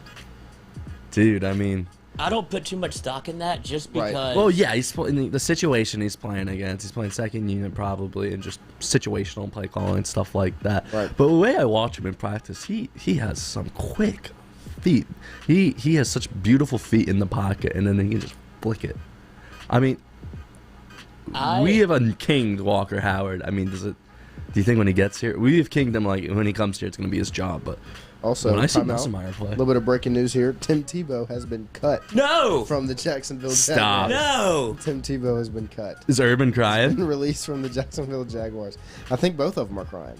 30 minutes of tears. The man has one bad block, and he's not going to make the squad. He looked awful out there. He looked terrible. He looked like a quarterback that tried to play baseball that became a tight end. Put on all that muscle. So what? What's he going to do now? What are they going to do for tickets now? Golf. He's going to golf. He has to pivot. No, he's going to the Pelicans. Yeah, maybe a little shot. Maybe a little shot. He's too big to shoot, dude. He's all awkward. Rebounds, man. I can't believe they cut him. They cut him. Yeah. How badly did they want that to be Hard Knocks, the Jacksonville Jaguars? That would have been unreal. That's who I thought it was going to be. It should have been. Trevor Lawrence, Urban Meyer coming in. I think they have a rule about like a first-year head coach, but maybe. How awesome would it have been to watch the Tebow cut? Just him crying, like boogers coming down. Like, I mean, they hold hands and pray. Please, Jesus, it's for your good. That'd be must-see TV. It's crazy. Tebow cut. Not something I thought I would hear today. Can you get a jersey refund, or no? You knew better, you idiot. No, you keep that jersey.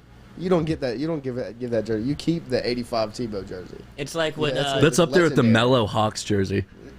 Right. I was gonna say whenever the Saints signed Champ Bailey, talk about reaching for corners. They got him when he was like 36 years old. He went to training camp and he just walked off. He's like, I can't do this anymore. What were y'all thinking? The Dez Bryant Saints jersey. Yes. You know that would have been electric. I mean the who's who of training camps for the Saints. If you have a Dez Bryant, Champ Bailey jersey. I mean, Adrian Peterson. He still got some in the tank. Saints will take some shots now. Yeah, they will. They'll try and get some of these. Dude, I think they're gonna try and get Josh Norman. I think they have to. I mean, the look of disgust we had at each other. They said Josh Norman. I was like, what? Yeah, they're definitely taking a shot at somebody. What's with Richard Sherman? Is he gonna get suspended, or what's going on with that? I don't know what the Richard Sherman? Yeah, the hammer's gonna come down, but. Yeah, I think he's gonna get he might get arrested. Yeah. He was like you're going to jail. If you've seen the video, jail, Ron. Yeah. If you've seen the video, it's kind of scary. But nobody pressed charges. But it's one of those things where Roger Goodell will be like, commissioner's list. Like we don't know. We're gonna figure this out on our own real quick. He's not gonna get away with no penalty. But I would not be surprised if that's the pick that the Saints make and just Sherman ride out. They need a starter immediately, so he can't be. If he's suspended, then no. But they need something. I mean, Jeff Duncan made it very clear that they are not happy with what's going on in the cornerback room. Their number one's going to be Paulson Adebo, the rookie, the guy they just drafted. I mean, him, Gardner Johnson, and Norman, that'd be first team talking shit. Well, yeah, like, the amount of Chauncey and Josh Norman. I mean, that's enough talking for a whole roster. Yeah. Do you know how many fights, unnecessary roughnesses there'd be? Oh, the taunting. The taunting. Yeah, what's good with we talked about that yesterday. Are they really just it's done? Anti-fun league? We had our... What I think is going to happen is they're going to do the thing wherever they over-penalize during the... Like, this is how they put their foot down. It's like an NBA playoff game. You know, whenever they're like, all right, it got chippy in the first 2 games. We're going to start calling early fouls. Like, now. Set the tone. And so they're trying to do that in the preseason. But... If that shit continues to like into the regular season and like on a fourth quarter play, where you get a first down or you get close to the first down, and it's third and like you get it to 3rd and 1 and now it's 3rd and 16, that's not gonna fly. There's gonna be like there'll be hell to pay. Not only I want you doing the first down right and your flick hits the guy in the face mask. The NFL, for all of what it is, they make it almost unbearable to watch. Right. Like with the time stoppages, the reviews, which we just found out that they're doing the Skyhawk this year, and the way that they did it in years previous, it was the producers from the camera truck that worked for Fox, CBS, ESPN, ABC. They decided the angles that you saw on a replay for the officials, and so. With the Skyhawk, now they have like an orbiter of the truth that will be able to tell you. Well, they have the AK cameras now. Yes, there's no but I almost think that's a bad thing. Like you saw with the NBA playoffs against Devin Booker, when you see the ball get tipped just barely off his finger, like, well, by the letter of the law, we have to send it this way. Yeah. Like I think that all of these stoppages and the reviews and now the taunting takes away the. It takes just. I just want to watch him play football. Takes dude. away the human aspect. Yeah, it's like God forbid, like you saw the Colts running back. You know, he's a first-year player. He gets a first down. He stands up and flexes after he breaks 6 tackles. It's like, how is that taunting? He should be able to flex. It's football. That's what you just go happened. break. You go break 6 tackles. Right, and then you have this 55-year-old It's like a Keen Peele sketch. geriatric guy like. Flag on the play, like that seemed aggressive. I thought sports were moving in a good direction with the NFL was so close. With the MLB saying, hey, you know what? Bat flips, everything. We might let you flip the bat, or Trevor Bauer sword a little bit, but I mean the NFL, that's just. It's the anti-fun week. With the touchdown celebrations, we were like, okay, right? They get the numbers changed. You got Patrick Peterson rocking 7. You have Leonard Fournette wearing 7. Let's just go back to chaos. Just no rules, no targeting. That's what they were close. And then junkyard ball. Like they'll give you these 2 things, and then we got to take it. Like we gave you an inch, we'll take a mile. Right. Like the taunting thing is, I don't see it lasting, but you're gonna see it pop up once every week for a game where it's gonna be like something like, oh, then there was a taunting call, and the NFL is they're gonna have their head on a spick because people are gonna freak out. Not only because the gambling aspect is now legal in a ton of states. Right. So if this causes somebody to miss. Like either a 3rd down conversion, a 1st down, kick him out of field goal range or out of the red zone. Like they're going to see penalties like this where it's going to turn all of your fans against the players, which I'm sure is what the NFL wants. They want you to side with the franchise. That seems like to be the bigger play here. Wait, is week 1 Saints primetime versus the Packers? Yes, I already got a little bet in on the Packers. Aaron Rodgers. It's a 1.5. He's gonna torch them. They have their corners. I think he'll throw for 500 yards.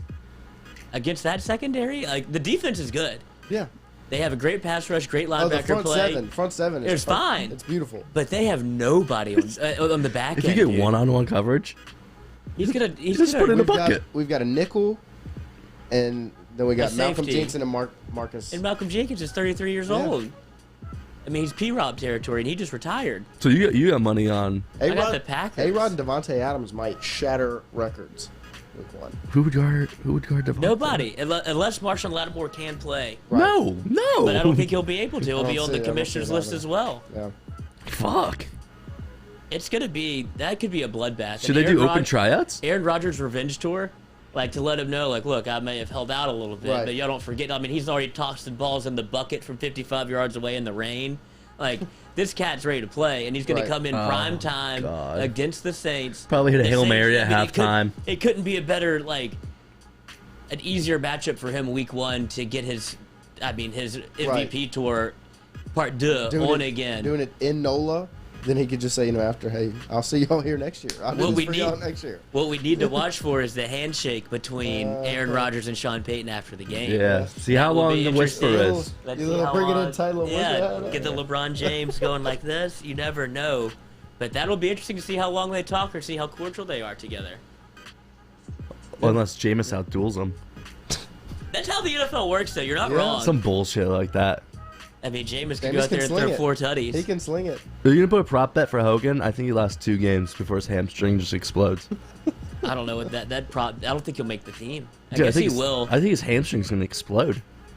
He's so old. It's just like a car tire that's completely bald and you're doing 100 on the highway. I mean, I think Traquan should be good by game 1. Traquan Smith. He should be fine by game 1. We'll have him, Callaway, and so then it's just. I mean, that's really not. No, it's not. It's not confidence, ideal. But it at least gives you something. Is it Deontay Harris that's out with the DUI? Yeah. He blew like .24, which is pretty impressive. That's drinking, cuz. Dude, he's fucked up. Yeah, that's near blackout level. Brother's two thumbing it. Yeah, .24 is strong. Don't go on River Road, man. Yeah, we used to have a breathalyzer at the house, at the fraternity house. We would deliver. How accurate was that? I don't know. I think it got a little. I think the average of the mean got raised a little bit because there's never 0.00 blown into that thing, and we would just toss it around and be like, 0.08. 0.18. All right, let's go out. If you hit that 2 level, that's coming back from the bar. That 2.4 is toast.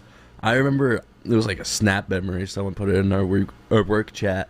The owner looked at the cameras and just everyone was blackout drunk. And he came down and he brought a breathalyzer, made everyone stand. And someone blew it. Someone blew like a 2.5. 2.5 is on the clock.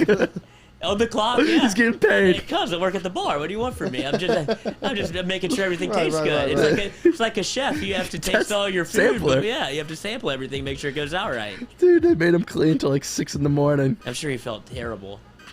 No. I just want like last thought when we were talking about the rankings. How is North Carolina 10? That's another thing that we should get into in these last 10 minutes. Can you talk to me about North Carolina football without saying Sam Howell and Mac Brown?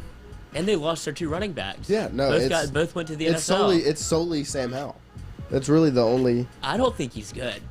I don't. Yeah, he's He might be a good college quarterback, and I'll eat those words, but I don't think he'll be able to translate to the NFL here. But I know it's easy to make the comparison to Mitchell Trubisky because they both played for North Carolina and they're both kind of look-alike, just kind of overweight white guys.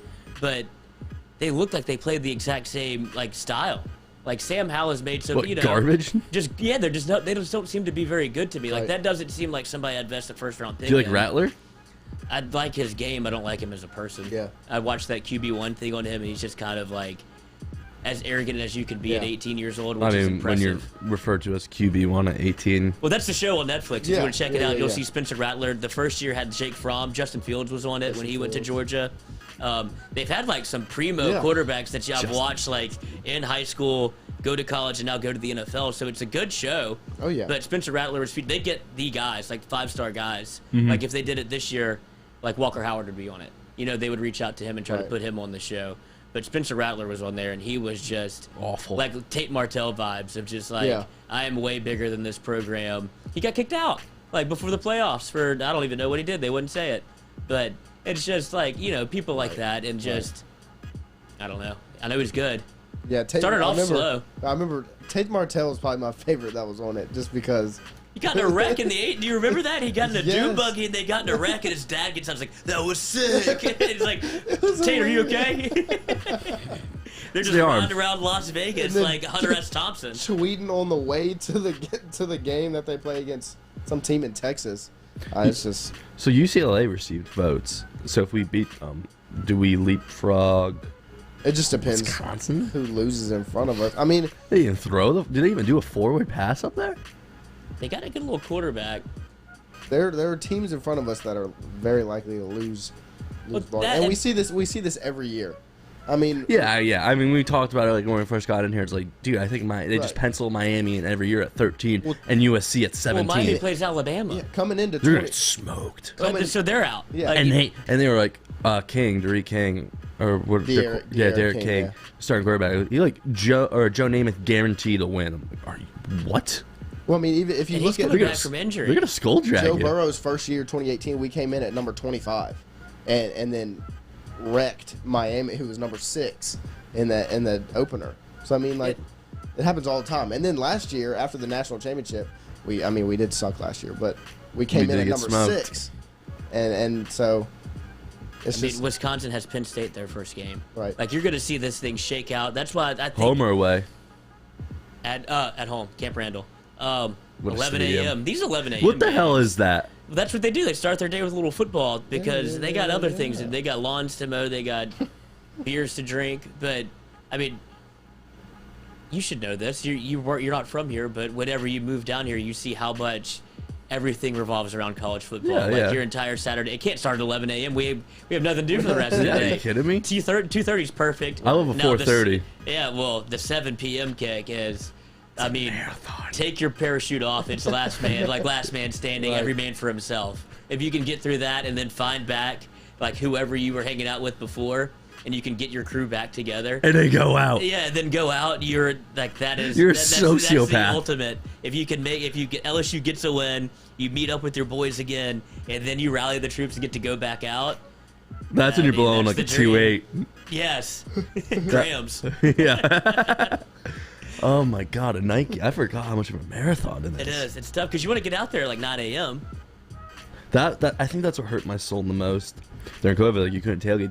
The most beautiful part was like Thursday night or like Friday. Yeah, Friday night. All the RV or it used to be like the RVs would start parking out right next to Park Place. Like Tuesday, you're like, oh, I smell it. I smell it. You would think that'll get you through the week. Like LSU's gonna play.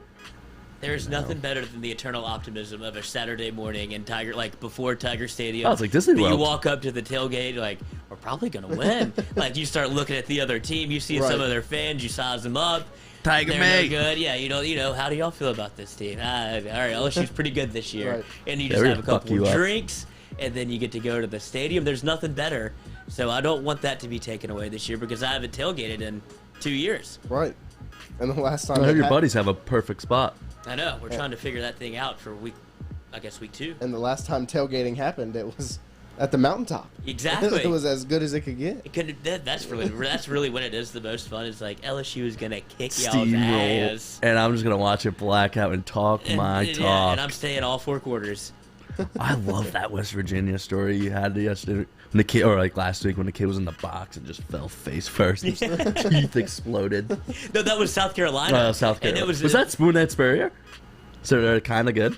I don't know. I'm not sure. I know it was Fournette. So I think it was Muschamp. Nah, early Muschamp days. Yeah, because I think it was Fournette when he rallied off the jersey for the South Carolina Hurricane because it was supposed to be at South Carolina.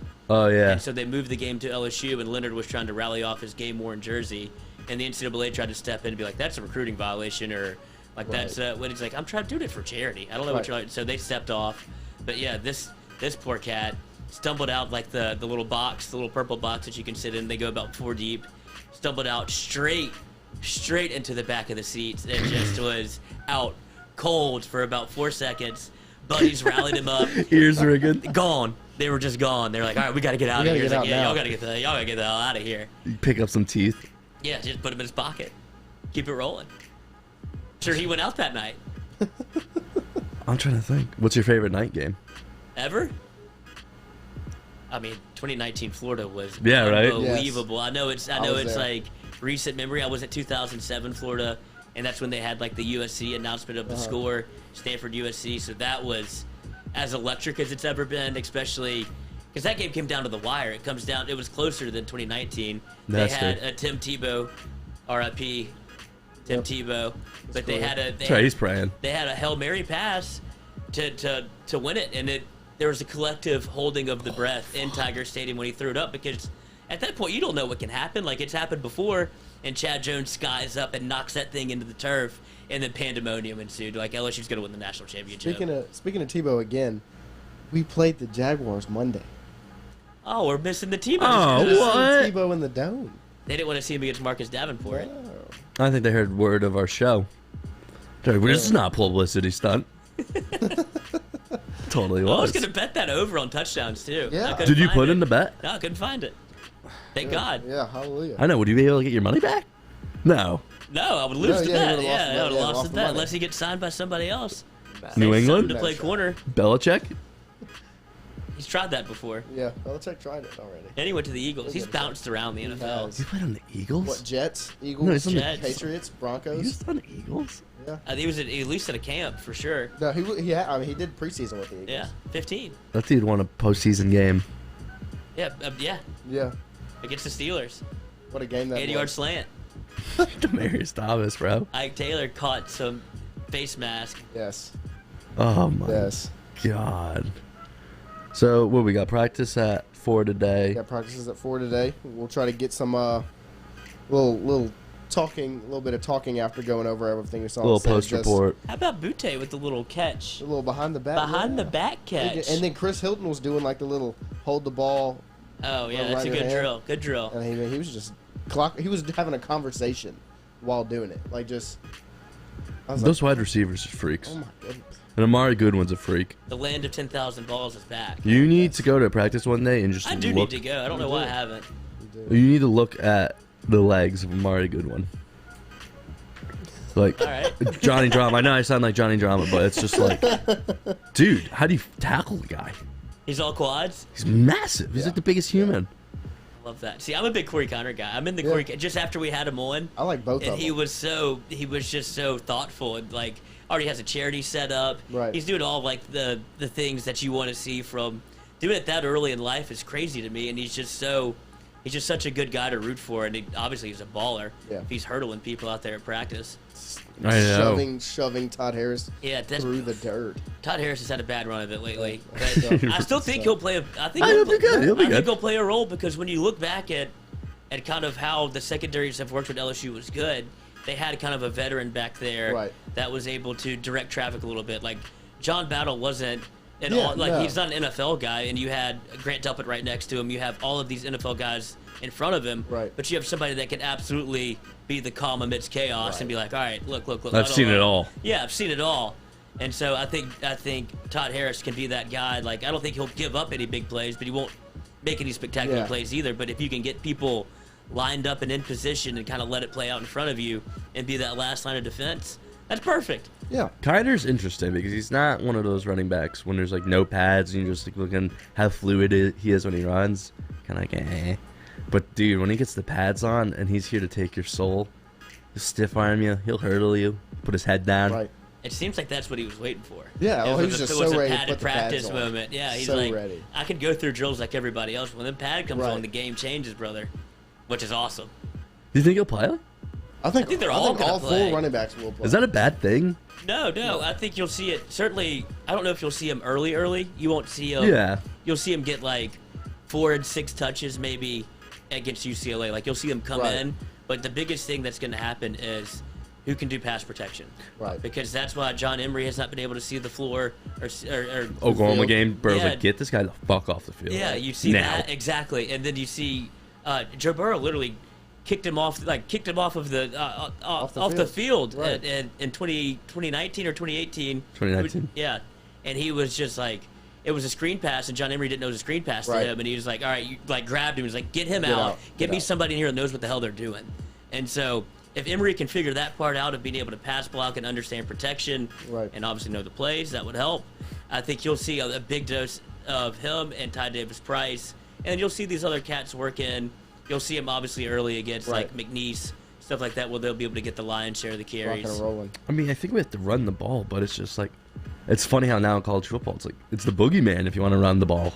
Right? It's like bad. Yeah. But you see some teams that have been able to do like a spread power run game, like, I mean, almost Oregon does it efficiently that way. They don't throw it a ton. You saw, I mean, we're talking about this off air, but you saw Justin Herbert almost explode in the NFL as opposed to what, like, you saw all the tools Just in 'cause of Oregon. scheme. But they never really put the ball in his hands like that. So you'll see there's ways to do it and ways to run the ball. Auburn had a very good had a great running attack, and they'll be back with Tank Bigsby. He's so good. He's a stud. He caught us up. Yeah, and so he's back. You'll see they have a new offensive coordinator, new head coach. They have all new moving parts, so I'm not too concerned about them. Right.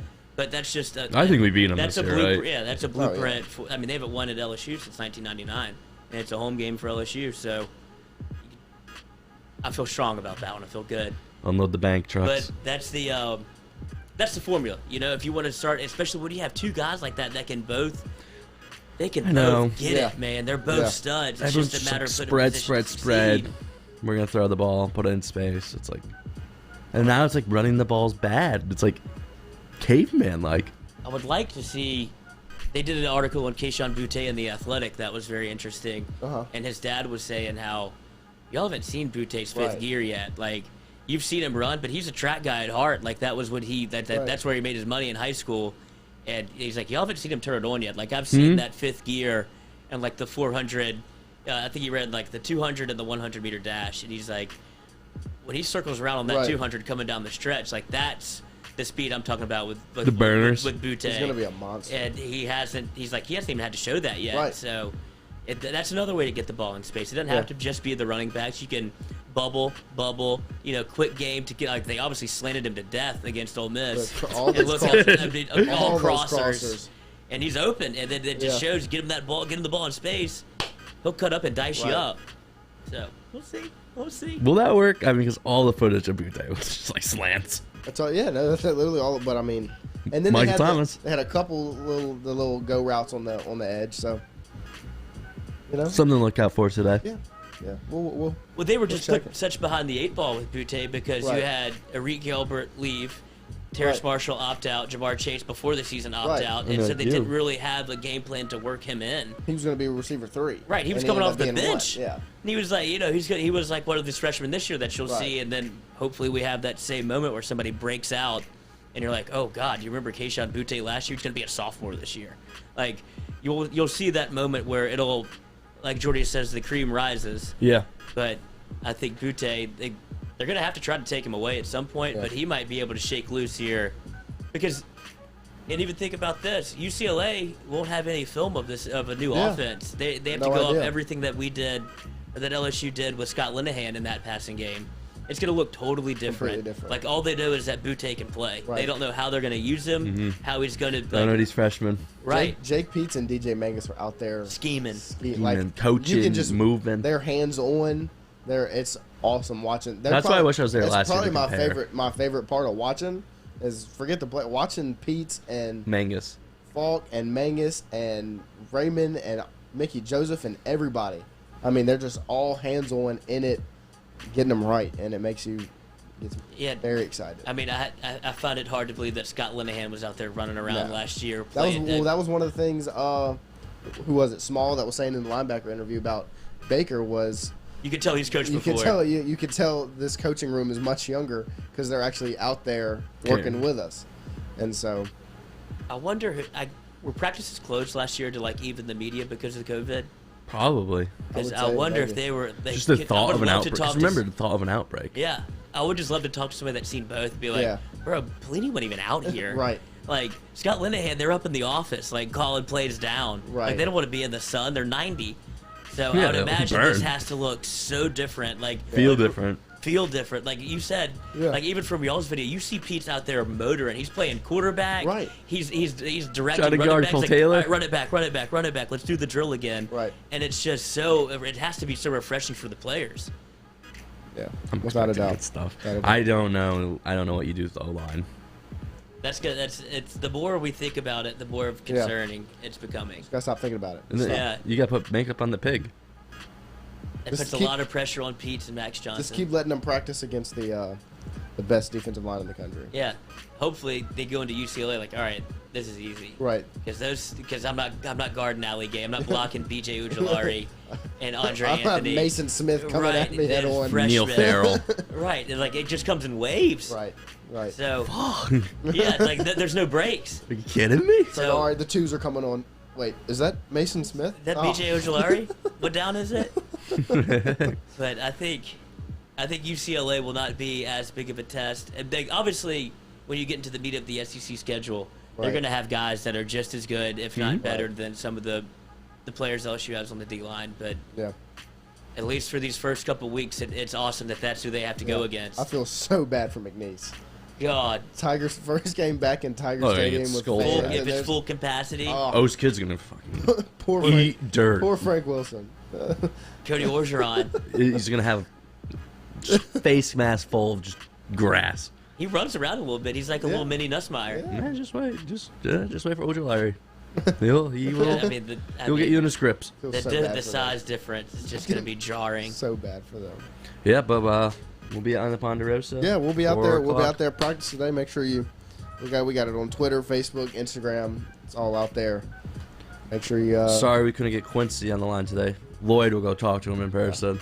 Right? I have to drive right by Madison Prep to go to another job that I do, so I might just stop in and say, hey, bring him a lunch. I spelled his name right today and everything. Got his name right, too? Thinking of you. Did I ever tell you how good you look in that visor? Yeah. Purple and gold. Purple and gold. Throw him a Jordy Culotta shirt. Yeah.